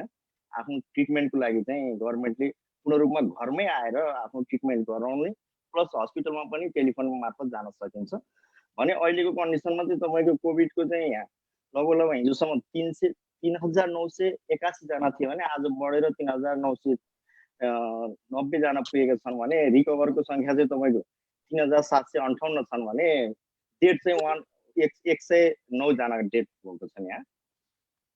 र गभर्मेन्टले ट्रिटमेन्टको लागि र सोसियल सेक्युरिटीको लागि जस्तो कि बिजनेसको लागि उहाँ खेमजीले अघि कुरा गर्नुभयो, बिजनेसको लागि कोहीको रेन्टहरू अलिकति हाई रेन्ट हुने भएको हुनाले उहाँले भनेको स्वाभाविक छ, गभर्मेन्टले गरेको भन्दा पनि अलिकति नोक्सानमा हुन्छ भने नर्मल वर्कर्सहरूको लागि चाहिँ लगभग उसको आफ्नो दिनचर्या कटाउनको लागि त्यस्तो प्रब्लम देखिएको छैन। जसले चाहिँ डिक्लेरेसनमा काम गरेका छन्, जसले अब डिक्लेरेसन हाई नगर्ने कम लो डिग्रेडेसन गरेर अहिले चाहिँ आफ्नो मालिकसँग एउटा समन्वय गरेर चाहिँ जुन स्यालेरी लिएर बस्नेहरू वर्कर्सलाई चाहिँ अलिकति समस्या देखिन्छ र स्टुडेन्टको मार्फतमा पनि सायद हामीले स्टुडेन्ट भाइले अहिले भन्नुभयो सिंहजीले भन्नुभयो उहाँको कुरो सही हो तर चाहिँ जति पनि सोसियल मार्फत बसेको छन् जुन चाहिँ विस उहाँले क्याम्पमा कुरा गर्नुभयो उहाँको चाहिँ सायद हामीले गभर्मेन्टसँग उहाँहरूले पनि पहल गर्न मिल्छ र हामीहरूले एनआरएनले प्लस हाम्रो चाहिँ यहाँको कन्सुलरको माध्यमबाट पहल गरेर उहाँहरूको चाहिँ के भन्छ तपाईँको चाहिँ रेन्टको लागि पनि हामीले त्यसको व्यवस्थाको लागि सुलभ गराउन अथवा तरिकामा खोज्दैछौँ भने अर्को कुरो हामीले जति पनि पैसा उठाएको छौँ हामीले यहाँ चाहिँ अहिले कोभिडको लागि भनेर त्यो पैसा चाहिँ हामीले सकभर बाहिर नजाने आफ्नै कन्ट्रीमा चाहिँ जो दिनु थियो दियो बाहिर युरोप क्षेत्रमा पनि हामीले दियो बोलियो त्यो अलग कुरो छ तर चाहिँ जो हाम्रो एक्स्ट्रा पैसा बचेको छ रियलीमा प्रब्लम परेको स्टुडेन्ट भाइहरूको चाहिँ छानबिन गरेर चाहिँ हामीले उहाँहरूको लागि चाहिँ तपाईँको रेन्टमा पनि सहयोग गर्ने भन्ने हाम्रो चाहिँ एनआरएन भित्र चाहिँ गोप्य छलफल चल्दैछ भनौँ न अगाडि बढ्दैछ त्यसको लागि र स्वास्थ्य क्षेत्र पहिला र अहिलेमा पनि राम्रै छ सर अरू केही पर्याएर मलाई जोड्नु होला धन्यवाद हस् धन्यवाद म अब लक्जमबर्ग एनआरएनएका प्रवक्ता हाम्रो बालहरी राई जीसँग जोडिन चाहे यो कोरोना पेन्डेमिकको अवस्थामा लक्जमबर्ग एनआरएनए लक्जमबर्गले त्यहाँका सङ्घ संस्थाहरूलाई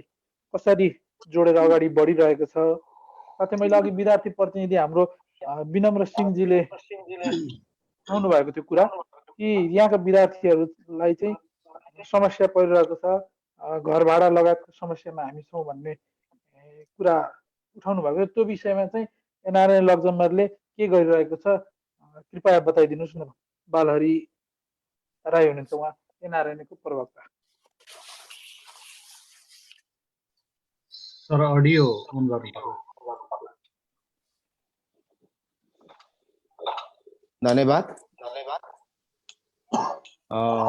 नेपालीहरूको स्टुडेन्टहरूको बारेमा एकदमै समस्या आइसकेपछि स्टुडेन्टहरूले सामूहिक रूपमा लिखित रूपमा आधिकारिक रूपमा एनआरएनमा समस्याको बारेमा हामीलाई प्रस्ताव राखेपछि एनआरएन लक्जमबर्गको मिटिङ बस्यो र मिटिङ बसेपछि के गर्ने कसो गर्ने भन्दाखेरि हामीले तत्कालीन रूपमा अहिले आपतकालीन एउटा राहत कोष खडा गरेका छौँ लक्जमबर्गमा उक्त राहत कोषमा हामी यहाँ बसोबास गरेको नेपालीहरूको पैसाहरू हामीले आफ्नो स्वेच्छाले सहयोग गऱ्यौँ र हामीसँग अहिले त्यो आपत कोषमा पैसा पनि छ र तत्कालीन रूपमा चाहिँ हाम्रो एनआरएनले के कुरा अहिले आधिकारिक आयो भने तत्कालीन रूपमा नेपालीहरूलाई विद्यार्थी लगायत अन्य जो कोहीलाई पनि समस्या परेको छ भने खानको लागि समस्या छ भने 50 युरोको प्याकेज बनायौँ हामीले त्यसमा 50 युरोमा घरमा चाहिने दाल चामल तेल के हुन्छ एउटा हामीले घेरा बनाएको छौँ 50 युरोको प्याकेज बनायौँ र केही साथीहरूले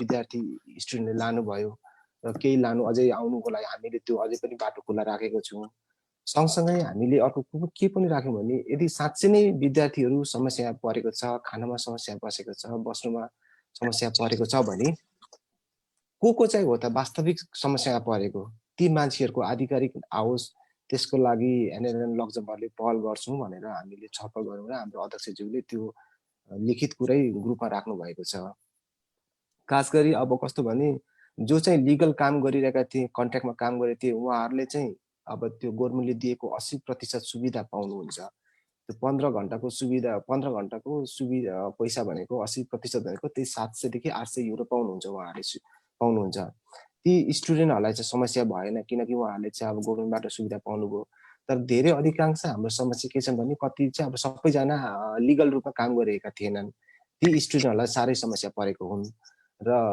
एक त काम पनि खोसियो काम गर्नु पाएन दोस्रो कुरा काम नगर्दाखेरि अब भाडा मात्रै तिरिरहनु पर्ने त्यसो उहाँहरूले जुन अनुरोध गर्नुभयो त्यसको लागि चाहिँ अब हामीले अहिले एनआरएन लक्जमबर्गले चाहिँ उहाँहरूको भाडा चाहिँ हामीले तिरिदिएका छैनौँ तर एउटा प्याकेज राहत चाहिँ बनाएर हामीले प्याकेज राहत वितरण गरौँ र केही स्टुडेन्ट लिनुभयो तर पनि कतिजनालाई यहाँहरूले चाहिँ अहिलेसम्म वितरण गर्नुभएको छ तर त्यसको डाटा भन्न मिल्छ प्रवक्ताज्यू हैन त्यो हामीले नाम चाहिँ भन्दैनौँ कसले लियो भनेर हैन कसले लियो भनेर मैले संख्या मात्रै सोधेको संख्या हामीसँग अहिले लगभग बेसी हैन 4-5 जनाले मात्रै लिए धेरै लिएन 5 जना हुन्छ 5 त्यही अराउन्ड 5 जनाले मात्रै लिनु भयो तर अरु अहिले पनि रात लिनु बाटो खुल्लै छन् कति स्टुडेन्ट आउनु भएको छैन आउनुहुन्छ होला बिस्तारै बिस्तारै। अनि उहाँहरूको स्टुडेन्टहरूको समस्या पनि हामीलाई खानाको समस्या होइन, खास गरी हामीलाई खाना त हामी म्यानेज गरिहाल्छौँ, हामीलाई खानाको होइन बस्नको लागि असुविधा भयो भनेर उहाँको कुरा छ, उहाँहरूको अप्ठ्यारो छ। अनि हामीले के पनि गरेको थियौँ भने यदि तपाईँहरू स्टुडेन्टहरू कोही नेपाल जानु चाहनुहुन्छ भने एम्बेसीसँग सम्पर्क राखेर हामीले नेपाल पठाउने पनि तयारी गर्छौँ।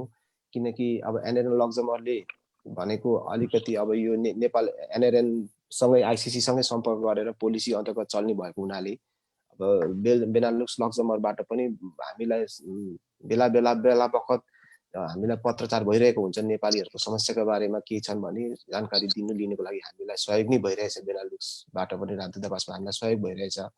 त्यसले गर्दा तर यहाँ विद्यार्थीहरू त्यस्तो नेपाल कोही जान नचाहने, खास गरी अहिले विद्यार्थीको समस्या त्यो रुमको समस्या हो। अब रुम पनि कोही विद्यार्थीहरू नेपालीमा बसेका छन् अनि कोही होस्टेलमा बसेका छन्। अब हामीले कसैलाई पनि अब होस्टेलको अब पैसा फी कम गरिदिए भन्नु पनि अप्ठ्यारो होइन एउटा कुरा। अनि र पनि विद्यार्थीहरूको लागि यहाँको एनएरएनले कोसिस नगरेको होइन, गरेकै हो, तर जति उहाँहरूलाई हामीले गर्नुपर्ने हो त्यति चाहिँ हामीले गर्नु सकेको छैनौँ। किन हाम्रो पनि अब कति अब हुन्छ र अब फेरि अब विद्यार्थीको 26 जना 27 जना विद्यार्थीको रुम रेट तिर्नु पर्दा त लगभग तपाईँको 8,000 9,000 जान्छ। त्यति पैसा त एनएरएनले उपलब्ध नगर्ला। तर यदि उहाँहरू साँच्चै समस्या परेको वास्तविक समस्या परेको हो भने चाहिँ जस्तो 2 जना 3 जना 4 जना कोही स्टुडेन्टको यदि रुम रेन्ट तिर्नुपर्ने हो भने चाहिँ सायद मलाई लाग्छ यहाँको मनकारी नेपालीहरू नि छन्। हामीले जस्तो अब ल उहाँहरू सल्लाह गरेर हामीले 3 जनाको चाहिँ तिर्दिनु भन्यो भने हामी यहाँको नेपालीहरूले मिलेर तिर्नु सक्छौँ। त्यति चाहिँ हामीले पैसा कलेक्सन गरेर 1,000 1,200 जस्तो कलेक्सन गरेर तिर्दिनु सक्छौँ जस्तो लाग्छ मलाई, यदि हामी मिलेर चाहिँ उठाएर चाहिँ। तर अब सबैको स्टुडेन्टहरूको चाहिँ रुम रेट तिर्नु चाहिँ गाह्रो भएको हो हामीलाई, किनकि यो बेलामा। अर्को कुरा त्यही नै छ। अन्य कुरा छ अब खास गरी स्टुडेन्टहरूसँग कुरा गर्नु पर्दाखेरि हाम्रो उहाँहरूसँग सद्भाव र राम्रै कुरा चलिरहेको छ, तर हामीले उहाँको रुम रेन्ट चाहिँ तिर्न सकिरहेको छैनौँ।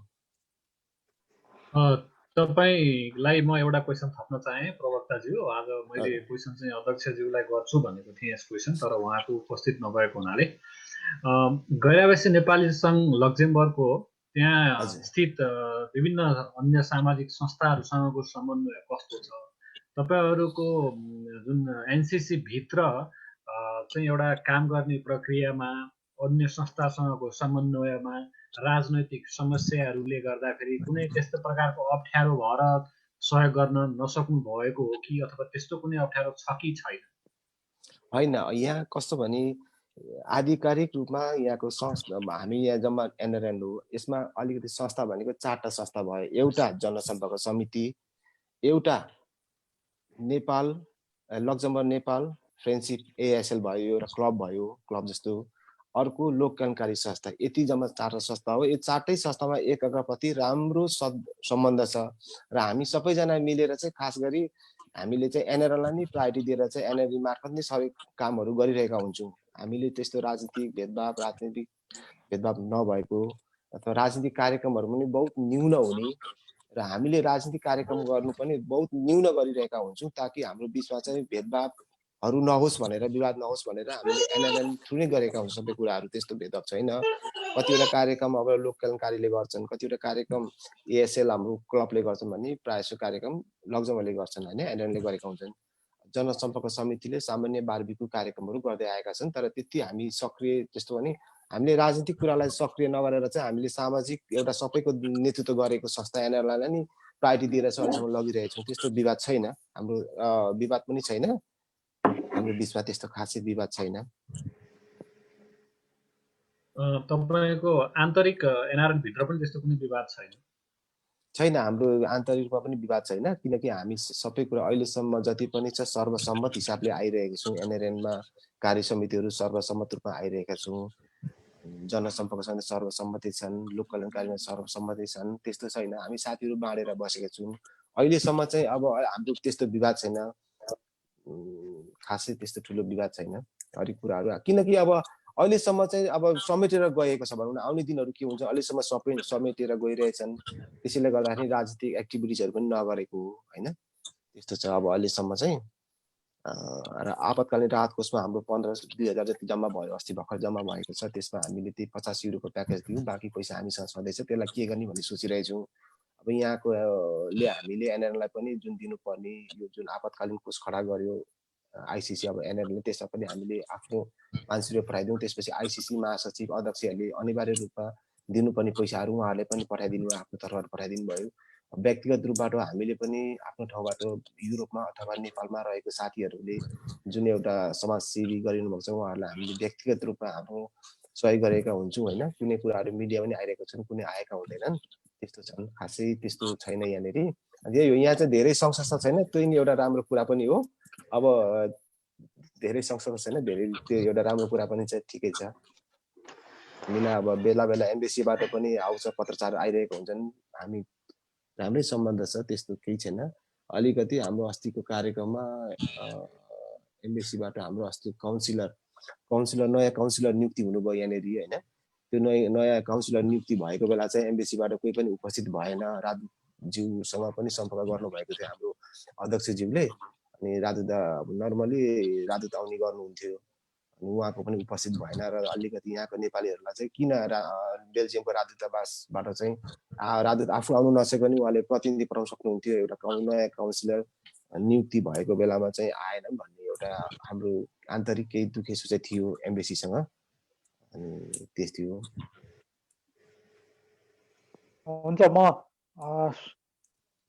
नियोग ब्रसेल्स नियोग उपप्रमुख सुधीर भट्टराई सरलाई मैले जोड्न चाहेँ। रवि सर, उहाँलाई चाहिँ मेरो प्रश्न चाहिँ यो कोरोना पेन्डेमिकको समयमा लक्जमबर्ग लगायत अन्य देशहरू जुन ब्रसेल्स क्षेत्र अधिकारभित्र पर्दछ, यो बिचमा चाहिँ के कस्ता समस्याहरू, नेपालीको समस्याहरू आए र त्यसको समस्याको लागि समाधान कसरी भइरहेको छ, प्लस अघि भर्खरै हाम्रो एनआरएनएको प्रवक्ता बालहरि राईज्यूले उठाएको प्रश्न, त्यहाँ नयाँ कन्सुलर चाहिँ तोकिएको तर ब्रसेल्सबाट चाहिँ त्यहाँ चाहिँ उपस्थित नरहेको दुखेसो पनि गर्नुभएको, सँगसँगै त्यसको मैले उत्तर पनि चाहेँ सर, प्लिज।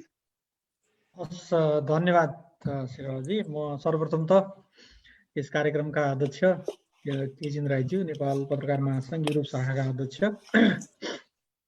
र अन्य युरोप शाखा पत्रकार महासङ्घका पदाधिकारीहरू जो यो कार्यक्रमलाई चाहिँ विभिन्न देशहरूको वक्ताको समन्वय गरिरहनु भएको छ विभिन्न देशहरूबाट, र त्यो उहाँहरू सबैलाई सम्बोधन गर्न चाहे। त्यसै गरी आइसिसीका सदस्यज्यू र एनआरएन लक्जमबर्गका पदाधिकारीज्यूहरू, प्रवक्ताज्यू, त्यस्तै गरेर एनआरएनमा हाल लक्जमबर्गमा अवस्थित विभिन्न सङ्घ संस्थाका अध्यक्षज्यू तथा प्रतिनिधिज्यूहरू, सर्वप्रथम त नेपाल राजदूतावास ब्रसेल्सलाई यो कार्यक्रममा यहाँहरूले यो मौका दिनुभएकोमा, आफ्नो कुराहरू राख्ने मौका दिनुभएकोमा म नेपाल राजदूतावास बेल्जियम तथा मेरो व्यक्तिगत तर्फबाट यहाँहरू सबैलाई हार्दिक धन्यवाद ज्ञापन गर्न चाहन्छु। यो कोरोना महामारी चाहिँ अहिले अब संसारभर नै संसारै यसको चपेटामा छ, यो हामी सबैलाई सर्वविदितै छ। र तुलनात्मक रूपमा मैले लक्जमबर्गको कुरा गर्दाखेरि अघि हाम्रो नारायणजीले डाटा राखिसक्नु भएको छ। आज हिजोसम्मको डाटामा मलाई लाग्छ सङ्क्रमितको सङ्ख्या 3990, मृतकको सङ्ख्या 109 छ भने जो चाहिँ निको भएर जानु भएको छ अथवा रिकभर्ड हुनुभएको छ उहाँहरूको सङ्ख्या 3758 छ।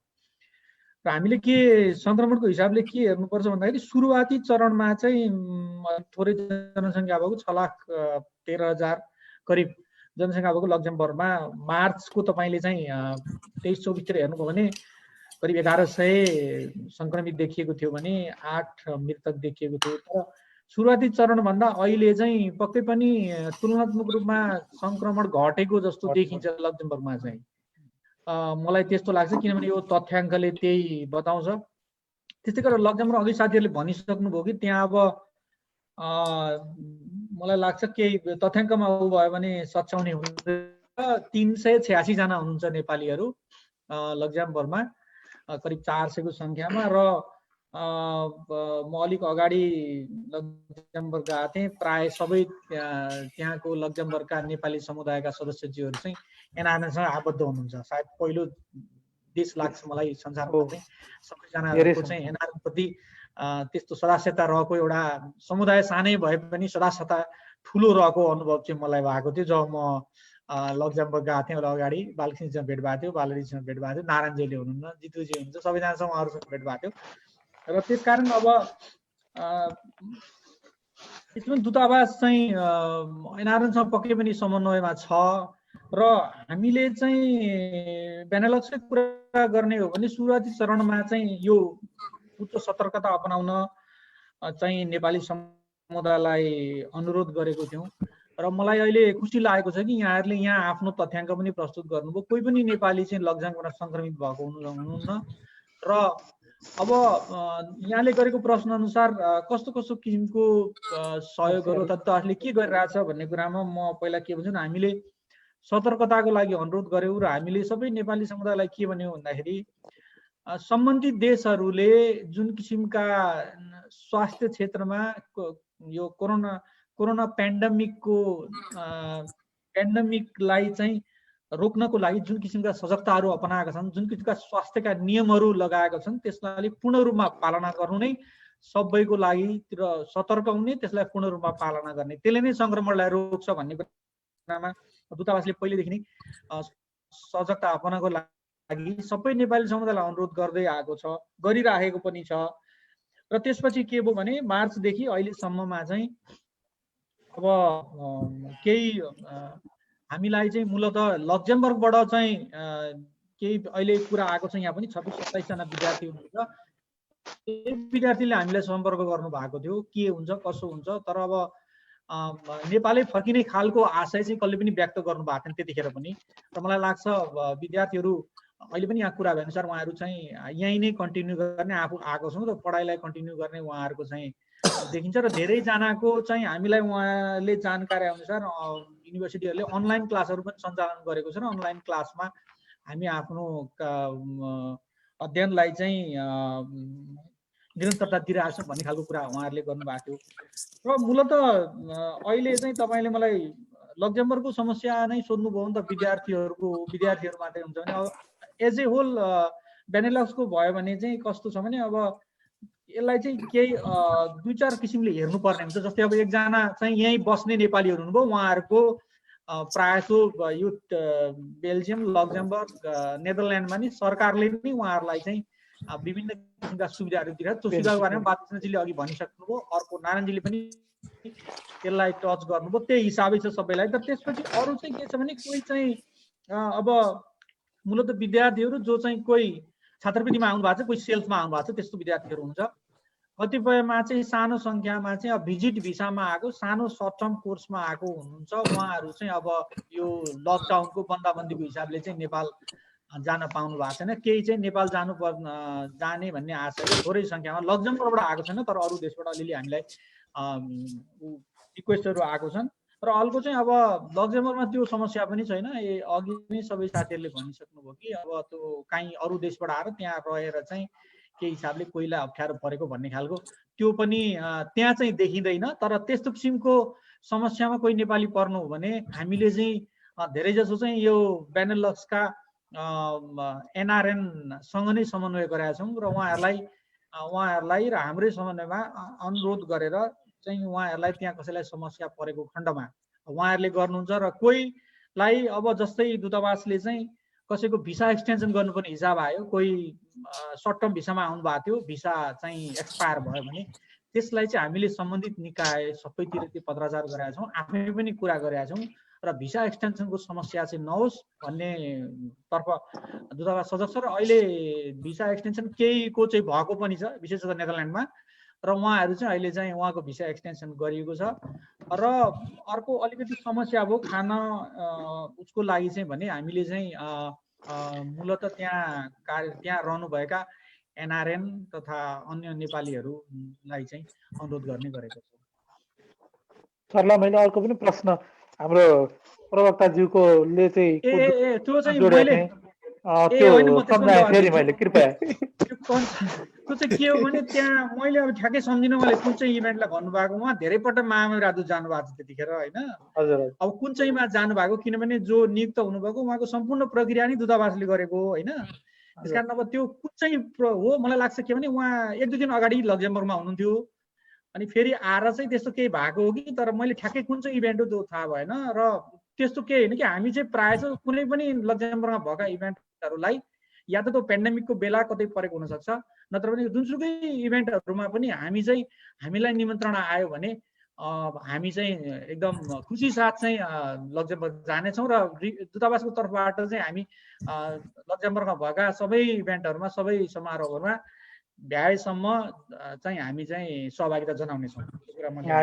हामीले बुझौँ नियोगले कुनै नियत बस त्यस्तो चाहिँ कार्यक्रम चाहिँ होइन भनेर मलाई लाग्छ। हाम्रो हजुर मैले तपाईँ यही सिलसिलामा चाहिँ हाम्रो उपनियोग प्रमुख ज्यू सुधीर भट्टराईजीलाई एउटा कुरा राख्न चाहे। सरी सम्बन्ध अलिकति अलग छ है, मिल्छ होला? मिल्छ सर प्लिज। मेरो कस्तो भयो भने मेरो नानीहरू चाहिँ यहीँ पढ्दै आउनु भएको अहिले लगभग 7-8 वर्ष भयो। अहिले चाहिँ अब युनिभर्सिटी पढ्न जाँदै हुनुहुन्छ नेक्स्ट इयर भनौँ न यो जुलाई 1बाट।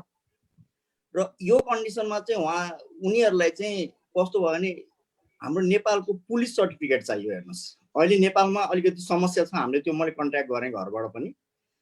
अनि त्यसलाई कसरी हाम्रो चाहिँ एमबिसीले पहल गरेको छ त्यो सम्बन्धी केही जानकारी पाइन्छ कि भनेर यसो त्यो कुरा राखिहाल्नु भनेर।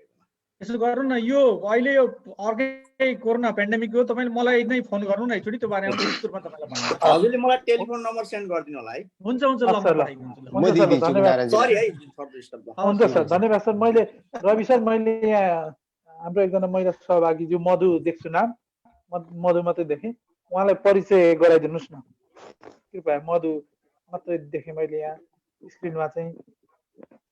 हजुर नमस्कार। सर्वप्रथम सम्पूर्ण पत्रकार महासङ्घ युरोप लगायत सम्पूर्ण आजका अतिथिज्यूहरू त्यसै गरी सम्पूर्ण संस्थामा आबद्ध पदाधिकारीज्यूहरूमा एकमुष्ट नमस्कार गर्न चाहे। मेरो घर गुल्मी आप्चौर तल्ला फाँट। हाल यहाँ लक्समबर्ग विगत 15-16 वर्षदेखि कार्यरत छु। एनआरएनएकी महिला उपाध्यक्ष मधु भट्टराई। धन्यवाद। धन्यवाद म्याम। यहाँलाई हाम्रो कार्यक्रममा हार्दिक स्वागत छ।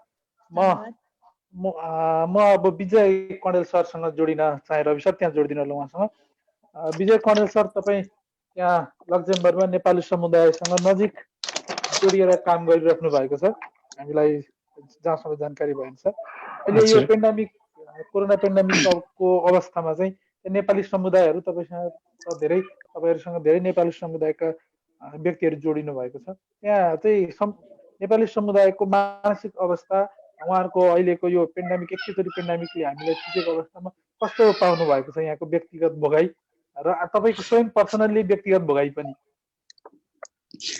धन्यवाद कार्यक्रम सञ्चालक शेरबहादुर जी र हाम्रो आजको यस कार्यक्रमका अध्यक्षज्यू र विशिष्ट अतिथि बेनेलुक्सका नियोग उपप्रमुख सुधीर भट्टराई सर लगायत लक्जमबर्गमा अवस्थित एनआरएनए लक्जमबर्गका पदाधिकारीज्यूहरू, नेपाल लक्जमबर्ग लोक कल्याणकारी संस्थाका हाम्रा आदरणीय साथीहरू, साथै नेपाल पत्रकार महासङ्घ युरोप शाखाका अन्य सदस्यज्यूहरू, साथै जेएसएस लक्जमबर्गका हाम्रा आदरणीय मित्रहरू र लक्जमबर्ग अहिलेको अवस्थामा हामी लक्जमबर्गमा रहेको हाम्रो जुन मुख्य संस्था छ एनआरएनए लक्जमबर्ग, उहाँका अध्यक्ष ममतामयी माताको दुःखद निधन साथै एनआरएनए लक्जमबर्गका सल्लाहकार बुवाको भाइको निधनले यतिखेर लक्जमबर्ग मर्माहित रहेको छ र यस दुःखद घडीमा हामी सम्पूर्ण लक्जमबर्गवासीको तर्फबाट उहाँहरूको परिवारमा चिर शान्तिको हामी कामना गर्न चाहन्छौँ। र अहिलेको विशेष त लक्जमबर्गमा हामी झन्डै 400 को एराउन्डमा रहेका जुन नेपालीहरू छौँ र यहाँभन्दा अगाडि सबै व्यवसाय साथीहरूले पनि भनिसक्नु भएको छ, यहाँको चाहिँ बारेमा जानकारी गराउनु भएको छ। र म चाहिँ अहिलेको अवस्थामा हाम्रो यहाँको चाहिँ मुख्य समस्या विद्यार्थी भाइ बहिनीहरूको रहेको हाम्रो चाहिँ गुनासो छ र त्यसलाई पनि नेपाल लक्जमबर्गको चाहिँ एनआरएनले चाहिँ कदमहरू चाहिँ चालेको छ। यहाँहरूलाई यो जानकारी यसअघि नै हाम्रा पदाधिकारीहरूले गराइसक्नु भएको छ र हामी नेपाल लक्जमबर्ग लोक कल्याणकारी संस्था हाम्रो एउटा चाहिँ संस्था रहेको यहाँहरूलाई अघि नै जानकारी भइसक्यो र यसले चाहिँ हामी नेपालमा भएका दिन दुखी गरिबहरूको घाउमा चाहिँ मलम लगाउने कामहरू चाहिँ हामीले विगत 6 वर्षदेखि चाहिँ गर्दै आइरहेका छौँ र यसै क्रममा हामीले विभिन्न सांस्कृतिक कार्यक्रमहरू र सामाजिक कार्यहरू गर्दै आइरहेका छौँ। यो कुरा चाहिँ लक्जमबर्गवासी सम्पूर्णलाई जानकारी नै छ र अहिले विश्व चाहिँ कोभिड-19बाट आक्रान्त रहेको समयमा लक्जमबर्ग पनि अछुतो चाहिँ रहन सकेको छैन र यहाँको मुख्य समस्या हामीभन्दा जिम्मेवार यहाँको चाहिँ सरकार रहेको हुँदा मलाई लाग्छ नेपालीहरूले आजको दिनसम्म त्यति समस्या चाहिँ खेपिरहनु परेको चाहिँ छैन र विद्यार्थी भाइ बहिनीहरूको लागि चाहिँ यहाँको चाहिँ एनआरएन लक्जमबर्गको पलमा कार्यक्रम प्याकेजहरू चाहिँ भइरहेको छ र हामी सम्पूर्ण कामहरू गर्दा एनआरएन लक्जमबर्गको छत्रछायामा रही उसले चाहिँ ल्याएका योजनाहरूलाई हातमा हैसेको गर्दै अगाडि बढिरहेको म यहाँहरूलाई जानकारी गराउन चाहन्छु। धन्यवाद सर। यहाँ म हाम्रो पत्रकार महासङ्घ युरोप शाखाका अध्यक्ष ज्यूले प्रश्न सोध्ने मलाई जानकारी प्राप्त भएको छ। अध्यक्षज्यू कृपया जोडिनु होला। धन्यवाद शेरबहादुर सर। मेरो प्रश्न एउटा सानो, जनसम्पर्क लक्जमबर्गका उपाध्यक्ष हुनुहुन्छ हाम्रो कोमल सर होइन? कुमार पौडेल हजुर सरी। पुरानो पेन्डामिकको बेला तपाईहरुको संस्थाले के गरिरहेको छ लक्जमबर्गमा अलिकति? धन्यवाद हजुर। यस पत्रकार महासङ्घ युरोपले सञ्चालन गर्नुभएको यस कार्यक्रमका अध्यक्षज्यू, प्रमुख अतिथिज्यू, उपप्रमुख, आइसिसी प्रवक्ता र साथै सम्पूर्ण यहाँ विभिन्न सङ्घ संस्थाबाट आबद्ध रही उपस्थिति हुनुभएका सम्पूर्ण मेरो सर्वप्रथम त नमस्कार गर्न चाहन्छु। हाम्रो यहाँ जनसम्पर्क समितिमा जति पनि छौँ हामी त्यति धेरै पनि छैनौँ र त्यति धेरै नभए पनि हामीले यहाँ एनआरएनसँग लोक कल्याण कार्यक्रम लोक कल्याण संस्थासँग हरेक सङ्घ संस्थालाई हामीले हातेमालो गर्दै आएका पनि छौँ।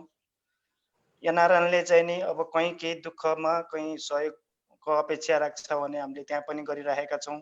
नेपालमा पनि कुनै बेलामा अप्ठ्यारो परेको बेला पनि त्यो ठाउँमा नि हामीले हाम्रो जनसम्पर्क समितिबाट चाहिँ हामीले सहयोग गरेका छौँ। र यसपालि चाहिँ यो कस्तो, यो कोभिड-19 को बेलामा चाहिँ हामीलाई कस्तो भने हामी जति पनि नेपाली छौँ सबै एक अर्कोसँग आबद्ध छौँ। यहाँ मेरो पार्टी तेरो पार्टी, मेरो संस्था र तेरो संस्था भन्ने पनि छैन। हामी संस्थामा छौँ, हामी आफै छौँ। दुईटा संस्था भयो नि, चारवटा संस्था भयो नि, पाँचवटा एउटा भए पनि जे भने हामी सबै एउटै मान्छे सदस्यमा बसेर उपमा बसेर अथवा बाँडिएर चाहिँ हामीले काम गरेका छौँ। यो अवस्थामा हामीले पहिलो कुरो त हामी नेपालीलाई त्यति धेरै मर्क परे जस्तो मलाई लाग्दैन हाम्रो लक्जमबर्गमा। र हाम्रो इच्छा, हाम्रो जागरण अभियान भनेको कहाँ हो भने नेपालमा जब कुनै पनि ठाउँमा गाउँघरमा अलिकति समस्यामा पर्नु भएको छ भने, निचडिनु भएको छ भने, अलिकति उहाँहरूलाई राहतको चाहिँ नि असुविधा छ भने त्यो ठाउँमा हामीले यो जनसम्पर्क समितिले हिजो पनि गरेको थियो, आज पनि गर्छ, भोलि पनि गर्छ र गरिरहन्छ। र हरेक लक्जमबर्गमा बस्ने नेपाली दाजुभाइ दिदीबहिनी जति पनि हुनुहुन्छ कसैलाई कहीँ केही अप्ठ्यारो परेको खण्डमा जनसम्पर्क समितिले हर बखत उहाँहरूको साथमा काँध मिलाएर सहयोग गर्ने अपेक्षा चाहिँ राख्दछ। र अहिलेको चाहिँ नि यो अवस्थामा हामीले कहाँनिर के गर्नुपर्ने हो भनेर अहिलेसम्म चाहिँ अब हामी आफैले खोज्यौँ। अब एनआरएनबाट खोज्ने कि म आफै गएन, एनआरएनबाट म अघि जाउँ कि जनसम्पर्कबाट जाउँ कि लोक कल्याणबाट जाउँ, यो किन भन्दा हामी आफैले चाहिँ नि सञ्चालन गरेका यी सबै सङ्घ संस्थाहरू हुन्। त्यो भएर एउटा चाहिँ नि यो के भन्छ राजनीतिक आस्थाले गर्दाखेरि यो पद के अरे यो संस्थाको नाम मात्रै अलग हो, काम गर्ने चाहिँ नि खास जहाँ गए पनि एउटै हो। त्यही भएर अझै पनि हामीले कुनै पनि ठाउँमा कहाँ जे पर्दा पनि हामी पछाडि हट्दैनौँ भन्ने अहिले चाहिँ हाम्रो धारणा छ र हामी गरिरहेको म क्वेसन थप्न चाहे यसै विषयमा। केही समय अगाडि नेपालबाट आउनुभएका एकजना राष्ट्रिय स्तरका हाम्रा नेता त्यहाँ आएको बेलामा हामीले पत्र पत्रिकाहरूमा खबर पनि सुनिएको थियो, यस्तो भयो उस्तो भयो, लक्जमबर्गमा यस्तो गरे उस्तो गरे भन्ने। त्यो हिसाबले गर्दाखेरि त्यहाँ राजनीतिक समस्या छ भन्ने चाहिँ देखिन्छ। हजुर, राजनीतिक एकदम धन्यवाद, एकदम कुरो उठाइदिनु भयो है। यो कुरालाई फेरि केन्द्रसँग नि पुर्याइदिनु होला, ढोका हानिदिनु होला, ठक त्यहाँ एकदम हान्नुपर्ने अवस्थाको कुरो पनि हो। हामीले चाहिँ नि जब यहाँ अधिवेशन गरेका थियौँ, पहिलो अधिवेशन थियो हाम्रो, बालकृष्ण सापकोटाज्यूको अध्यक्षतामा चाहिँ नि नेपालबाट रामचन्द्र पौडेलजी आउनुभएको थियो। त्यति बेला चाहिँ नि हामीले यहाँ के अरे अधिवेशन गर्ने बेलामा हाम्रो छिमेकी राष्ट्रका चाहिँ नि हाम्रो अलि धेरै नेपाली सङ्घ संस्था बलियाहरू, अलि नेता, धेरै ठुल्ठुला नेताहरू हुन खोज्नेहरूले अलिकति त्यसमा चाहिँ पुर्याउनु भएकै हो है। तर पनि हाम्रो एउटा आस्था हो, उहाँ एउटाले चाहिँ नि अर्कोलाई आँच पुर्यायो भनेर त आस्था हराएर मरेर जाने कुरा त होइन, आस्था त आस्थै रहन्छ। तर पनि त्यसमा पनि अब हामीले केन्द्रमा पनि कुरा राखेका हौँ। त्यस पछाडि म नेपालमा गएको थिएँ, अस्ति झलकजी पनि जानुभयो, अनि हामीले कुरा पनि गरेका हौँ। कुरा गर्दाखेरि चाहिँ नि होइन, तपाईँहरूको चाहिँ नि यहाँ चाहिँ अब उसमा हुनुहुन्छ के अरे दर्तामा हुनुहुन्छ केन्द्रमा, अब उहाँ चाहिँ तपाईँहरूलाई चाहिँ होइन तपाईँले मेरो क्वेसन अलि अर्कै तरिकाले बुझ्नुभयो। तपाईँको त्यो जुन राजनीतिक आस्थाले अहिलेको कोभिड-19 को जुन समस्या छ समग्र रूपमा तपाईँहरूको लक्जमबर्गवासीलाई असर पारेको छ कि छैन भन्ने मात्रै मेरो मन आयो। लक्जमबर्गवासीलाई यस्तो बिजनेस व्यापार गर्नेहरूलाई त कस्तो एकदम पारेको छ, जुन साउहरूलाई पारेको छ। म पनि अब एउटा सानोतिनो हौँ, म पनि छु त्यसभित्र, पीडितभित्र होइन। जब चाहिँ नि डिक्लेयरमा काम गर्नुहुन्थ्यो, डिक्लेयरमा काम गर्नेलाई अहिले चाहिँ नि सरकारले पनि हेरेको छ, साउ चाहिँ त्यतातिर खासै ध्यान दिन पर्ने खालको चाहिँ नि त्यति उस परेको छैन। तर पनि आफ्नो हरेक कुराहरू हुन्छ, ट्याक्सहरू तिर्नेदेखि लिएर अब सबै व्यवस्थाहरू मिलाउँदाखेरि यहाँको व्यवसाय गर्नेहरूलाई चाहिँ नि त्यो अप्ठ्यारो महसुस छ, अप्ठ्यारो पनि छ।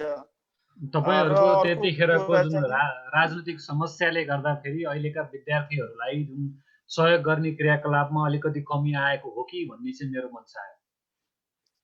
त्यो चाहिँ होइन, त्यो चाहिँ बिल्कुल होइन। हामी चाहिँ नि कुनै पनि बखतमा कुनै पनि आपद विपदमा चाहिँ नि हामी आफ्नो एक छाकलाई दुई छाकलाई एक छाक बनाएर नै हामी चाहिँ नि एकदम सहयोग गर्न चाहिँ हाम्रो जनसम्पर्क समिति एकदम आबद्ध छ।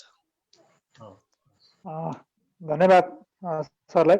म अब हाम्रो दुर्गा थापा केसी मेमसँग जोडिन चाहे। उहाँ एनआरएनए लक्जमबर्गको महिला संयोजक हुनुहुन्छ। मेमलाई मेरो प्रश्न चाहिँ जस्तै यो अहिले कोरोना पेन्डेमिकको अवस्थामा त्यही महिलाहरूको अवस्था, बालबालिकाको अवस्था त्यहाँ लक्जमबर्गको कस्तो पाउनु भएको छ, अनि फेरि तपाईँ एउटा महिला भएको नाताले बच्चाहरू सबैको स्कुल बन्द छ, कलेज बन्द छ, यो अवस्थामा चाहिँ मानसिक रूपमा चाहिँ आफ्नो भोगाइहरू अलिकति हामीलाई सेयर गरिदिनु न म्याम प्लिज।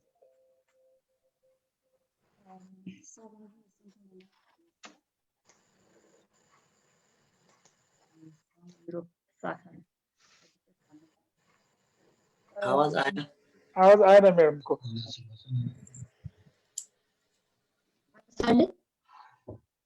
हजुर अहिले हजुर। सहभागी सम्पूर्णमा नमस्कार। युरोप पत्रकार महासङ्घ युरोप शाखालाई विशेष धन्यवाद। कोभिड-19ले गर्दाखेरि महिला बालबालिका भन्दा पनि सबैलाई नै एउटै समान रूपमा प्रभावित पारिरहेको छ होइन।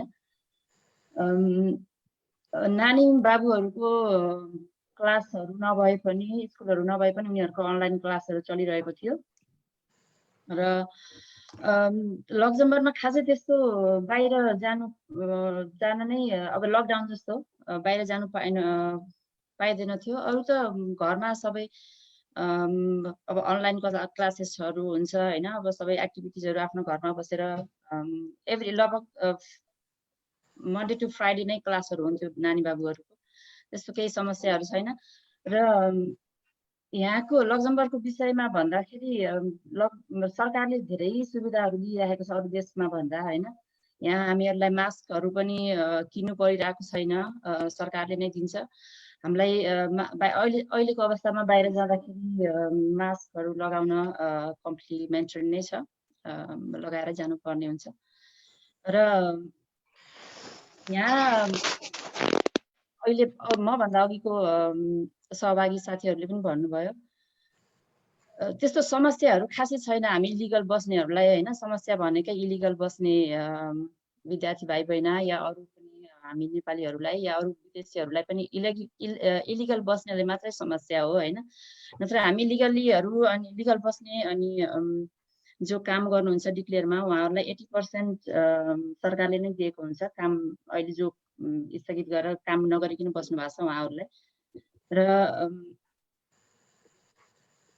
त्यो बाहेक यहाँको संस्थाहरू छ जस्तो रेड क्रस छ, कारितास छ भन्ने संस्थाहरू छ। यस्तो लगायत यस्तो धेरै संस्थाहरू छन् जसले कि हामीहरूलाई यदि हामीहरूलाई इन्कम छैन र हामीहरूलाई खानामा समस्याहरू छ, लगाउनमा समस्या छ, त्यस्तो कुराहरूमा सहयोग गरिरहेको छ। भनेपछि लक्जमबर्गमा त्यस्तो अहिलेसम्म खान बस्नलाई चाहिँ समस्या छैन। र अर्को कुरा एउटा विद्यार्थी भाइ बहिनीहरूको रेन्टको विषयमा चाहिँ हामी लक्जमबर्गमा एकदमै कम छौँ। हजुरहरूले पहिला नै भनिसक्नुभयो, हामी लगभग 400 पनि छैनौँ हामीहरू होइन।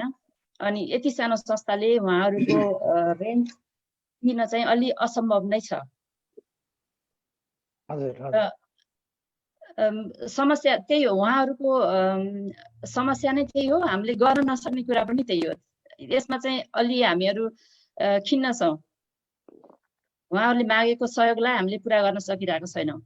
तर कसरी समाधान चाहिँ होला तपाईँको आफ्नो विचारमा पर्सनल्ली कसरी चाहिँ उहाँहरूको जुन अघि समस्या राख्नुभयो सिंहजीले विद्यार्थीको प्रतिनिधिले, कसरी चाहिँ समस्याको समाधान हुन सक्छ होला त यहाँको पर्सनल भ्यू? अब हामी लक्जमबर्गमा एकदमै मनकारी मान्छेहरू हुनुहुन्छ होइन, सबैजना व्यवसायिक या व्यवसायिक नगर्नेहरू पनि सबैजना एकदमै मनकारी हुनुहुन्छ। दुःख परेको बेलामा सबैलाई सहयोग गर्नुहुन्छ। हामी 1 महिनाको सहयोग हो, 1 महिनाको रेन्ट हो भनेपछि त हामी सबैले दिन सकिन्छ होइन। अब यो कोभिड-19 चाहिँ कहिलेसम्म कन्टिन्यू हुने हो यो होइन। अब मार्चको मिड अफ मार्चबाट अहिलेसम्म 3-4 महिना नै हुन लाग्यो। अब कन्टिन्यू छ यो। अब जबसम्म भ्याक्सिनेसनहरू पाइँदैन होइन, औषधिहरू पाइँदैन, यो कन्टिन्युज नै हुन्छ, यो खत्तम हुनेवाला छैन जहाँसम्म अहिलेको बुझाइ छ। र तबसम्म हामीले अब कहिलेसम्म रेन्ट दिने त हामीले 1 महिनाको भए त ठिकै छ होइन, 2 महिना पनि ठिकै थियो होला। अनि मलाई लाग्छ सायद मैले हाम्रो एनआरएमको मिटिङ हुँदा पनि कुरा त राखेको थियौँ हाम्रो ग्रुपमा कुरा हुँदाखेरि, जस्तो क्यारिटास छ, आस्टी छ, उहाँहरूलाई पनि हामीले त्यस्तो आफ्नो समस्याहरू राख्न सक्छौँ कि इन्डिभिजुअली स्टुडेन्टहरूले आफै, या उहाँहरूलाई समस्या छ भने एनआरएनको जहाँ एनआरएनमा समस्या राख्न सक्नुहुन्छ। एनआरएनमा मात्रै नभएर लक्जमबर्गमा एकदमै सहयोगी मनहरू छन्, उहाँहरूसँग हजुर जोसँग पनि नजिकै हुनुहुन्छ या मैले कति विद्यार्थीहरूलाई चिनिरहेको छैन, उहाँहरूले पनि हामीहरूलाई कन्ट्याक्ट गर्न सक्नुहुन्छ। हामीले गर्ने कहाँ पुर्याउनु पर्ने हुन्छ, हजुरलाई कति सहयोग गर्नुपर्ने हुन्छ, कहाँ जान सकिन्छ, हामीहरूसँग हजुरहरूसँग साथ लिएर जान तयार छौँ। म्याडम धन्यवाद यहाँको भनाइप्रति। म अब सर नमस्कार सर, म जर्मनीबाट प्रेम पोमो। ए हजुर सर, महिला संयोजकज्यूलाई फेरि एउटा थप क्वेसन। हजुर प्रेम सर प्लिज। यो अहिले यो कोभिड-19 को बारेमा चाहिँ भनौँ विभिन्न देशका एनसिसी महिलाहरूले पनि भनौँ आफ्नो तर्फबाट चाहिँ भनौँ राहत सङ्कलनको चाहिँ अपिल गरिराख्नु भएको देखिन्छ। यस समयमा चाहिँ भनौँ लक्जमबर्ग महिला संयोजकज्यूले चाहिँ भनौँ के गरिराख्नु भएको छ र कस्ता कस्ता तपाईँका योजनाहरू आउँदैछ वा के भनिदिनुहुन्छ? यो विषयमा चाहिँ राहत सङ्कलन गरेको विषयमा चाहिँ मलाई अझसम्म खबर आएको छैन होइन। लगभग 2 हप्ता या 3 हप्ता अगाडि हाम्रो यस्तै जुमबाट ग्रुपमा अनलाइन कुराहरू भइरहेको थियो।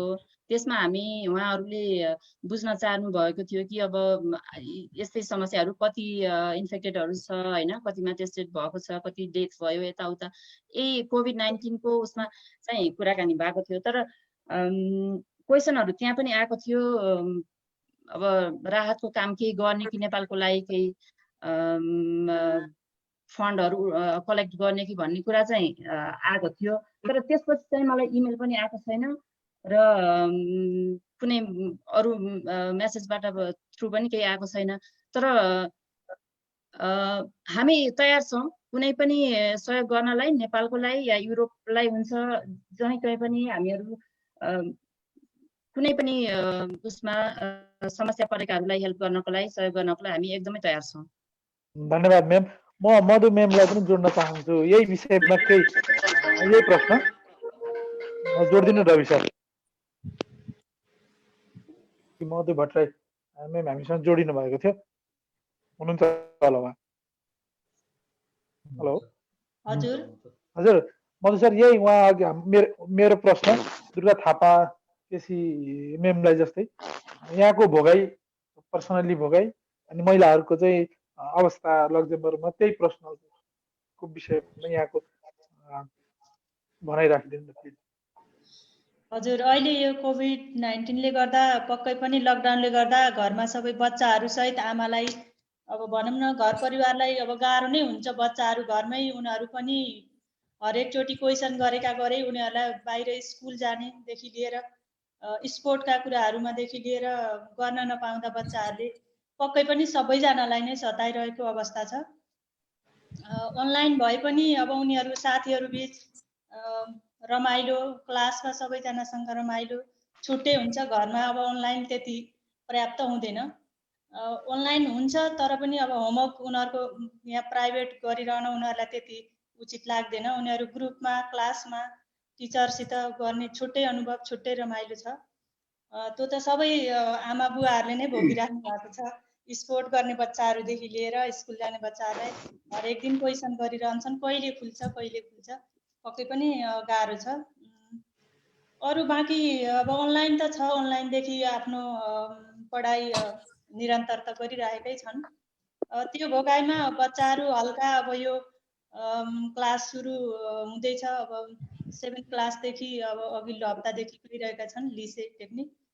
अहिले यो बच्चाहरू, सानो बच्चाहरू अब 25 देखि जाने कार्यक्रम सुरु हुँदैछ।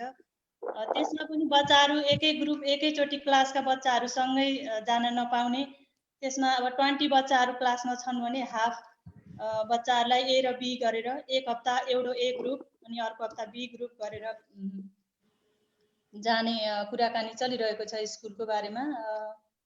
पक्कै पनि गाह्रो महसुस भइरहेकै छ स्कुलको धन्यवाद बच्चाहरूसँग। हुन्छ म्याम, धन्यवाद हामीसँग जोडिनु भयो। म रवि सरलाई, युद्ध थापा सरलाई मलाई जोडिदिनु अनुरोध गर्दछु। थापा सरलाई चाहिँ मेरो प्रश्न यही प्रश्न, समसामयिक प्रश्न, यो कोरोनाको कोभिड-19 अवस्थामा यहाँका भोगाईहरू हामीसँग एकचोटि सेयर गरिदिनु होला, त्यसपछि म यहाँलाई प्रति प्रश्न गर्नेछु। युद्ध सर। हजुर धन्यवाद कार्यक्रम सञ्चालकज्यू, प्रमुख अतिथि बेनिलुक्सका नियुक्त उपप्रमुखज्यू, नेपाल पत्रकार महासङ्घ शाखाका अध्यक्षज्यू र सम्पूर्ण साथीहरूमा मेरो नमस्कार। अब अहिले विश्वभरि फैलिएको कोभिड-19 कोरोना भाइरस सबै विश्वमै त्रसित बनाइरहेको अवस्था छ। अब त्यो सबैलाई थाहा भएको कुरा हो। यहाँ पनि त्यस्तै हो। त्यही हो, तपाईँको यहाँ चाहिँ अब हामी नेपाली समाजमा अहिलेसम्म सुन्नमा आएको छैन र सुन्न नपरोस् भन्न चाहन्छु। अब यसको त्रास, अब इफेक्ट भन्ने अन्त अगाडिका साथीहरू सबै भनिसक्नुपर्छ लकडाउनको बारेमा। हामीले अब राहतको लागि पनि कोष खडा गऱ्यौँ। राहत पनि अब थोरै धेरै बाँडिराखेकै छौँ। हामीसँग जति सङ्कलन भएको छ त्यही अनुसारको हामीले राहत प्याकेज बनाएर बाँडेकै छौँ। र अब कुरा विद्यार्थी भाइ बहिनीहरूको रेन्टको कुरा आयो। यो रेन्टको कुरा चाहिँ सुरुबाटै यही रेन्टकै कुरा आएपछि हामीले फन्ड कलेक्सन सुरु गरेका हौँ। र हाम्रो जुन फन्ड कलेक्सन भयो त्यो फन्ड कलेक्सनले त्यो रेन्ट तिर्न नसक्ने अवस्था भएको हुनाले हामीले खालि खानाको लागि मात्र प्याकेज खाद्यान्न प्याकेज भनेर छुट्यायौँ 50 युरो पर व्यक्ति। र अहिलेसम्म हामीले 6 जनाले लानुभयो। अझै पनि हाम्रो त्यो कन्टिन्यू छ रात वितरण कार्यक्रम। अबका दिनमा अब हाम्रो रेन्टको कुरामा विद्यार्थी भाइले भने जस्तो रेन्टको कुरामा अब उहाँहरूले अब एकदम क्लियर भएर आउनु पर्यो कि यतिजना हामी यतिजना चाहिँ एकदम पीडित छौँ, यतिजनालाई चाहिँ रेन्ट गरिदिनु पर्यो भन्ने कुरा उहाँहरूले लिएर आउनुभयो भने हामी त्यो पनि सायद ढिलो चाँडो हामीले 1 महिना भनिसक्नु भएको छ, 1.5 महिनाको दिन सक्छौँ होला। उहाँ 26 जना हुन्छ। 26 जनालाई चाहिँ अब त्यस्तो समस्या छ भने अब फेरि एनआरएन हाम्रो एनआरए लग्जमलाई समस्या आउन सक्छ। 26 जना दिन सक्ने सायद हामीसँग पुँजी पनि नहुन सक्छ। अब अरू सबै काम गर्ने साथीभाइहरूलाई चाहिँ अब यहाँको गभर्मेन्टले 80% दिएकै छ। अनि तपाईँको मास्कको कुरा पनि आइसक्यो भनिसक्नु भयो। त्यहाँ दुर्गा दिदीले भनिसक्नुभयो कि मास्क दिएको छ। गभर्मेन्टले दिनुपर्ने फेसिलिटी यहाँ सबै चिज दिएको छ। यहाँको नागरिक सरहजो दिएको छ। खालि अब जो साथीहरूको पेपर छैन, जो विद्यार्थी भाइ बहिनीहरूलाई अलिकति समस्या त्यहाँनिर हो।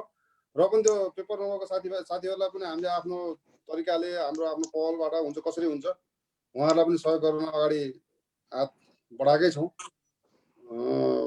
अब यति नै हो, अरू त खास त्यस्तो छैन मबाट। धन्यवाद युद्ध थापा सर।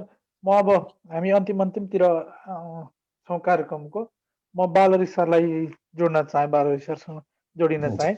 हजुर राई साहब, मैले चाहिँ यो एउटा योभन्दा लक्जमबर्गभन्दा पृथक प्रश्न व्यक्तिगत जस्तो पनि, तर यो सामूहिक प्रश्न नै हो भन्ने मलाई लाग्छ। हामी अहिले यो कोरोना पेन्डेमिक, कोरोना भाइरसको यो महामारीको चपेटाको बिचमा छौँ। यो बिचमा चाहिँ हामीले धेरै कुराहरू गुमाएका छौँ। अब व्यक्तिगत कुरा पनि गुमाएका छौँ, सामूहिक कुरा पनि गुमाएका छौँ। नेपालतिर हाम्रो देशतिर फर्किने हो भने देशका विभिन्न विषयमा पनि धेरै कुरा गुमाएका छौँ। तर प्रत्येक यस्ता ठुला समस्याहरूले चाहिँ आइपर्दाखेरि यस्ता ठुला समस्याहरूले चाहिँ केही अवसर पनि लिएर आउँछ भन्ने गरिन्छ। त्यस कारणले गर्दा यो विषयमा चाहिँ हामीले गुमाएको र यो कोभिड-19ले चाहिँ भोलि भविष्यमा केही त्यस्ता अवसरहरू पनि सिर्जना हुन्छ भन्ने विषयमा चाहिँ यहाँको धारणा के छ भन्ने विषयमा मैले प्रश्न गर्न चाहेँ सर। धन्यवाद। यो एकदमै रमाइलो प्रश्न, राम्रो प्रश्न सोध्नुभयो। म खुसी छु। वास्तवमा समग्रमा भन्नुपर्दाखेरि कोभिड-19ले हामीबाट धेरै कुरा लिएर गए, तर त्योभन्दा धेरै कुरा जति लिएर गइरहेछन् त्योभन्दा धेरै चाहिँ हामीलाई दिएर गएको र हाम्रो भावी सन्ततिलाई दिएर गएको मैले आफूले व्यक्तिगत रूपमा महसुस गरेको छु। उदाहरणको लागि हेर्नुहोस्, आज संसार सबैभन्दा धेरै खतरा भनेको यो प्रदूषणको कारणबाट संसार धेरै खतरा थियो। र यो प्रदूषणलाई रोक्नको लागि संसारका वैज्ञानिकहरूले, संसारका राष्ट्रहरूले यसको लागि अत्याधिक पैसादेखि लिएर करोडौँ अरबौँ डलरहरू खर्च गरेको थियो कि संसारको यो जुन वायु प्रदूषण र जुन एउटा भइरहेको छ यसलाई कसरी रोक्न सकिन्छ भन्ने छलफल बहस चलिरहेको थियो। वास्तवमा एउटा कोभिड-19ले आज संसारलाई नै एउटा क्लिन बनाइदियो, स्वच्छ बनाइदियो, हराभरा बनाइदियो। अनि यसले गर्दाखेरि अब दिनमा कति संसारमा करोडौँ गाडीहरूको पल्युसनहरू आकाशमा उडिरहेको हुन्थ्यो, करोडौँ फ्याक्ट्रीहरूबाट प्रदूषण धुवाहरू भइरहेको संसार त दूषित भइरहेको थियो। यो दूषित हुनुबाट संसार रोकिएको छ, एउटा कुरा। दोस्रो कुरा, संसारमा अब हाम्रो अहिले दुःखको कुरा चाहिँ मानव क्षति धेरै ठुलो भएका छन्। तर मानव जाति आफैमा एउटा अजम्बरी होइन, जीवन त मानिसले छोडेर जानु नै पर्ने छन्। सँगसँगै जीवन जति हामीलाई प्यारो छ, पशु प्राणीलाई पनि जीवन त्यति नै प्यारो छ। आज पशु प्राणीले एउटा राम्रो खालको जीवन पाइरहेछन्। मानिलिनु संसारमा आज यो जुन जहाँबाट कोभिड-19को सुरुवात भयो, यो संसारको सबभन्दा ठुलो एउटा दूषित मासु पसल जसलाई WHO ले त्यसलाई बारम्बार बन्द गर भन्दा पनि मानेको थिएनन्। तर आज त्यो बन्द गर्यो त्यो मासु पसल र संसारमा अब चाइना जस्तो गभर्मेन्टले संसारलाई चाहिँ एउटा आफ्नो नागरिकलाई भेजिटेरियन हो भनेर सिकायो। मानव जीवन हामीले केही गुमाए पनि पशु प्राणी त लाखौँ करोडौँ जीवन पाइरहेछन्। मानिलिनुहोस् एउटा घरमा एउटा रेस्टुरेन्टमा कति धेरै पशु प्राणीहरूको हत्या हुन्छ हैन। आखिरी जीवन त उनीहरूको पनि हो, संसार त उनीहरूको पनि हो। हामीले जस्तो हाम्रो मात्रै संसार हो भनेर हामीले संसारलाई बलप्रयोग गरेको यति गर्यौं कि हामीले जङ्गल मास्यौँ, खोलामा घर बनायौँ, समुद्रमा घर बनायौँ, जुन चाहिँ हाम्रो लागि उपयुक्त होइन। हाम्रो लागि हामीले त धेरै नै संसारमाथि अन्याय गरेका थियौँ। त्यसले गर्दाखेरि आजको यो कोभिड-19ले गर्दा अहिले जस्तो भ्यानिस जस्तो सिटी जहाँ वाटर सिटी जस्तो ठाउँमा क्रोकोडाइल माछाहरू आएर खेल्न थाले। मैले न्युजतिर हेर्छु दिल्लीतिर कोरोना गाईहरू आउन थाले, बम्बईतिर डल्फिनहरू आउन थाले आज कतिौं वर्षपछि। अनि काठमाडौँ फोन गर्दाखेरि चराचुरुङको आवाजहरू आउन थाल्यो अचेल भनेर मलाई साथीभाइहरूले भन्ने गर्छन् हैन। यसले हामीलाई कोरोनाले धेरै कुरा दिएको पनि छन्। हाम्रो आउने भावी सन्ततिलाई यदि संसारै रहेन भने हाम्रो जीवनको के अर्थ? त्यसकारण हामीले त संसार उपभोग गर्दै थियौँ, तर भावी दिनमा संसार चाहिँ खतरातिर गइरहेको थियो। त्यसले गर्दा हाम्रा भावी पुस्तालाई संसार अलिकति सुरक्षित भएर गएको छ। संसारको आयु बढेर गएको छ हैन। यो कारणले संसारको आयु बढेर गयो, संसार स्वच्छ भयो। त्यसले गर्दाखेरि हामीले सधैँ एउटा नकारात्मक हिसाबले मात्रै हेर्दा पनि कोभिड-19ले समग्र रूपमा यो पृथ्वीलाई, यो धरतीलाई, यो वायुमण्डललाई, यो ब्रह्माण्डलाई चाहिँ धेरै नै धेरै सुरक्षित राखेको महसुस गरेको छु मैले हैन। यही कुरा भन्छु मैले साथीभाइहरूलाई भन्दा पनि। जसरी हामीलाई जीवन, मान्छेको जीवन प्यारो छ, पशु प्राणीलाई पनि उनीहरूको जीवन प्यारो हुन्छ। आज मानिलिनुहोस् दिनमा कति पशु प्राणीहरूले ज्यान दिनु पर्थ्यो। उनीहरूले अरूको जीवको, अरूको भोजन ग्रहण, अब हुनु त यो साथीभाइलाई अन्यथा नलिनु होला, धेरै साथीहरू रेस्टुरेन्ट व्यवसायमा हुनुहुन्छ हैन, आफ्नो बाध्यता हो। तर पनि समग्रमा हामीलाई कोभिड-19ले धेरै कुरा दिएर गयो संसारलाई। खास गरी हामीलाई एउटा चाहिँ मान्छे बिचमा हामी एउटा मान्छे बिचमा पनि भेदभाव गर्नु हुँदैन। हामीले लिएर जाने संसारमा केही पनि होइन, खाली हात जाने हो। त्यसले गर्दा हाम्रो बिचमा भेदभाव होइन, मैत्रीता हुनुपर्छ र हामीले सबै संसारलाई माया गर्छ, पृथ्वीलाई माया गर्नुपर्छ, संसारलाई माया गर्नुपर्छ भन्ने कुरा चाहिँ कोभिड-19ले दिएको मैले महसुस गरेको छु। आशा छ कुनै पनि कुरा लामो समयसम्म रहिरहँदैन, कोभिड-19को समस्या पनि रहला र भोलि अन्य आइरहन्छन्। तर मैले देखेको कुरा चाहिँ आज परिवारहरूसँगै बसेर बस्नु पाएको छ, खानु पाएको छ। मलाई लाग्छ मैले साथीसँग कुरा गर्छु, यत्रो वर्ष म 20 वर्ष युरोप बसेँ, तर आज परिवारसँग जति मैले समय बिताएँ यति समय कहिले बिताएको थिइनँ भन्छन् धेरै साथीहरू, लग्जङ साथीहरू पनि। त्यसले गर्दा हामीलाई कोभिड-19ले राम्रा कुराहरू पनि दिएका छन्, धेरै शिक्षाको कुरा दिएका छन्। खास गरी यो पृथ्वीको आयु बढाएको छ, यसमै म खुसी छु। धन्यवाद। धन्यवाद सम्पूर्ण महानुभावहरू। आज हामी नेपाल पत्रकार महासंघ युरोप शाखाको यो कोरोना पेन्डेमिकको अवस्थामा युरोपका विभिन्न देशहरूमा नेपालीहरूको अवस्था कस्तो छ भन्ने विषयमा हामी प्रत्यक्ष त्यहाँ रहेका नेपाली समुदायहरू, त्यहाँ रहेका नेपाली समुदायका विभिन्न संस्थागतका प्रमुखहरूसँग चाहिँ हामीले बसेर आज 14औं श्रृङ्खला स्वरूपको आज हामीले कार्यक्रम लक्जमबर्गमा सक्न लागेका छौँ। हामीले 13औं श्रृङ्खलासम्म आइपुग्दाखेरि विभिन्न देशमा कार्यक्रम गर्दाखेरिको अनुभव, विभिन्न देशमा नेपालीहरू यो कोरोना पेन्डेमिकले प्लस त्यहाँ रहेका नेपाली समुदायहरू बिचका चाहिँ सानातिना समस्या देखिएकोमा लक्जमबर्ग सम्भवतः यो अन्य देशहरूभन्दा पृथक रह्यो भन्ने मलाई व्यक्तिगत अनुभव रह्यो। सम्भवतः हाम्रो सबै साथीहरूलाई पनि त्यही अनुभव रह्यो भन्ने मलाई लाग्छ। हामी कार्यक्रमको अन्तिम चरणमा आएका छौँ। आजको यस कार्यक्रममा नेपाल पत्रकार महासंघ युरोप शाखाको निमन्त्रणालाई स्वीकार्दै ब्रसेल्सबाट नियुक्त उपप्रमुख सुधीर भट्टराई, एनआरएन आइसिसीका सदस्य बालकृष्ण सापकोटा लगायत लक्जमबर्गका विभिन्न सङ्घ संस्थाका प्रतिनिधिहरू हाम्रो कार्यक्रममा उपस्थिति भइदिएर आफ्नो कुरा राखिदिनु भयो। यहाँहरूलाई हामी हार्दिक धन्यवाद तथा आभार व्यक्त गर्न चाहन्छौँ। साथै यो कार्यक्रम निर्माण गर्नका लागि एनआरएनए लक्जमबर्गका प्रवक्ता बालहरि राईज्यू हामीसँग प्रत्यक्ष जोडिएर यो कार्यक्रमलाई सफल पारिदिन सहयोग गरिदिनु भएकोमा उहाँलाई विशेष धन्यवाद दिन चाहन्छु। साथै आजको यस कार्यक्रम सञ्चालन गर्नका लागि हाम्रो सचिव द्रोण रिजालजी जोडिनु भयो, अन्य पत्रकार साथीहरू जोडिनु भयो। साथै अस्ट्रियाबाट हाम्रो यस कार्यक्रमका शोधकर्ता हाम्रो सदस्य पत्रकार महासङ्घ युरोपका सदस्य रविचन्द्र भट्टराई जोडिनु भयो। उहाँको यस कार्यक्रम बनाउन प्रमुख भूमिका छ भन्ने मलाई लाग्छ। साथै यस कार्यक्रमलाई सञ्चालन गर्न मलाई पनि केही अवसर दिनुभएको छ। सबैलाई धन्यवाद दिन चाहन्छु। तथा मैले व्यक्तिगत रूपमा कार्यक्रम सञ्चालन गर्ने क्रममा कुनै यस्तो केही त्रुटि भए यसलाई यहाँहरू सबैले मानवीय त्रुटि रूपमा यसलाई लिइदिनु हुनेछ भन्ने आशा व्यक्त गर्दै आजको यस कार्यक्रमलाई प्रत्यक्ष रूपमा सम्पूर्ण सहभागीलाई धन्यवाद दिँदै कार्यक्रमको समापन गरिदिनु न म नेपाल पत्रकार महासङ्घ युरोप शाखाका अध्यक्ष केजिन राईज्यूलाई अनुरोध गर्दै यहाँहरू सबैबाट म बिदा हुन चाहन्छु। हस्त धन्यवाद, अभिवादन, नमस्ते। Casein sir.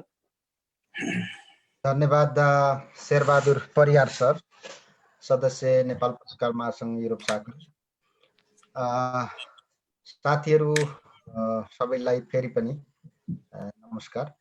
र यो कोरोना पेन्डामिकको यो हाम्रो सिलसिलेवार कार्यक्रममा उपस्थित हुनुभएका नेपाली दूतावास ब्रसेल्स, जसले चाहिँ बेनेलुक्स जम्मै हेर्छ, त्यसमध्ये चाहिँ हाम्रो लक्जमबर्ग पनि पर्छ, लक्जमबर्ग नेदरल्यान्ड का चाहिँ नियोग उपप्रमुख ज्यू सुधीर भट्टराई सर, त्यसै गरी आइसिसी सदस्य बालकृष्ण सर र विभिन्न सङ्घ संस्था का विभिन्न व्यक्तित्वहरूमा फेरि पनि यो कार्यक्रमको हाम्रो छोटो अनुरोधलाई स्वीकार गर्दै तपाईँहरू आइदिनु भयो। यसको लागि फेरि पनि म महासङ्घ युरोप शाखाको तर्फबाट धन्यवाद भन्न चाहन्छु। यो कोरोना पेन्डामिकले यो संसार नै अहिले चाहिँ एउटा आतंकित र आक्रान्त यो बेला यो हाम्रो सिलसिलेवार कार्यक्रम चाहिँ विभिन्न अब देशहरू Norway, Denmark, Portugal, Spain, Italy, Germany, Cyprus, Poland, Belgium लगायतका ठाउँहरूमा गर्दै गर्दै अहिले चाहिँ हामी आजको दिन चाहिँ लक्जमबर्गमा आइपुग्यौँ र यसपछि हाम्रा केही देशहरू फ्रान्स लगायत अस्ट्रिया लगायतका देशहरूमा यो कार्यक्रम हुनेछ। र मूल रूपमा ती देशहरूमा जो युरोपमा धेरै देशहरू चाहिँ यो कोरोना पेन्डामिकले आक्रान्त बनेको छ र सङ्क्रमित सङ्ख्या चाहिँ अन्य देशहरूको तुलनामा यो लगभग सबै देशमा सङ्ख्यात्मक हिसाबले धेरै छ। यही सन्दर्भमा नेपालीहरू यो युरोपका विभिन्न देशहरूमा के कसरी बसेका छन्, विद्यार्थीहरूलाई के समस्या छ, अरू सामाजिक सङ्घ संस्थाहरूले के गरिरहेको छ, गैर आवासीय नेपाली सङ्घले के गरिरहेको छ, यिनै कुराहरूलाई चाहिँ एउटा सबै सामु संसार सामु पुर्याउने हाम्रो लक्ष्य चाहिँ हो। त्यसमा चाहिँ हामी कतिपय ठाउँमा सफल भएका छौँ र कतिपय ठाउँमा यो कार्यक्रम गर्दै जाँदा केही अब राम्रा तिता मिठा कुराहरू पनि हामीले चाहिँ सहन गऱ्यौँ। र यसै क्रममा चाहिँ अब नेपाली कामदारहरूमाथि शोषण भएको नेपालीहरूबाटै भन्ने कुराहरू पनि आएको छ। धेरै जस्तो यो कोरोना लगायत अन्य विषयमा विज्ञ डाक्टरहरूले हाम्रो कार्यक्रममा आएर चाहिँ सुझावहरू दिनुभएको छ र विभिन्न सङ्क्रमित नेपालीहरू जो चाहिँ निको भएर घर फर्किनु भएको छ, उहाँहरूले चाहिँ आफ्ना अनुभवहरू यो श्रृङ्खलाहरूमा सेयर गर्नुभएको छ र यिनै कुराहरूलाई चाहिँ हामी सफलता मान्दै आगामी दिनमा कुरा जस्तो समस्याहरूलाई सम्बन्धित ठाउँमा पुर्याउने र त्यहाँ चाहिँ ध्यानाकर्षण गराउने हाम्रो प्रयत्न पनि हो र कतिपय ठाउँमा भइसकेको पनि छ। जस्तो अब अहिले साइप्रसमा धेरै नेपाली विद्यार्थीहरू समस्यामा हुनुहुन्छ, माल्टामा त्यस्तै समस्या छ होइन। यी समस्याहरूमा सम्बन्धित ठाउँहरूबाट पुगेको हामीले चाहिँ महसुस गरेका छौँ र नपुगेका ठाउँमा अझै हामी पुर्याउने प्रयत्न गर्नेछौँ। र यिनै यस्तै कार्यक्रममा हामी फेरि पनि लक्जमबर्गका सम्पूर्ण सङ्घ संस्थाहरूलाई भेट्ने आशा र बाचासहित उपस्थित हुनुभएकोमा फेरि पनि धन्यवाद। र अन्तमा हामीलाई अलिकति नमिठो अघि पनि मैले सुरुमा भने गैर आवासीय नेपाली सङ्घ राष्ट्रिय समन्वय परिषद लक्जमबर्गका अध्यक्ष हरिबहादुर खत्रीज्यूको ममतामयी आमाको दुःखद निधन भएको र उहाँ आउने कन्फर्म भइसकेकोमा पनि अहिले यो दुःखद घडीमा उहाँ आउन सक्नु भएन। यसको निम्ति हामी नेपाल पत्रकार महासङ्घ युरोप शाखाको तर्फबाट फेरि पनि हार्दिक श्रद्धाञ्जली भन्न चाहन्छौँ। र अन्तमा हामी नेपालीहरू जहाँ रहे पनि जस्तो अवस्थामा रहे पनि सबैभन्दा पहिले आफू सुरक्षित बसौँ र अरूलाई पनि सुरक्षित बनाउने प्रयत्न गरौँ। समग्रमा सबै हामी सचेत र सजग बनौँ भन्ने हामी महासङ्घको तर्फबाट अनुरोध गर्दै आज सबैलाई फेरि पनि उपस्थित हुनुभएकोमा धन्यवाद भन्दै बिदा हुन चाहन्छौँ। हस्त नमस्कार, धन्यवाद।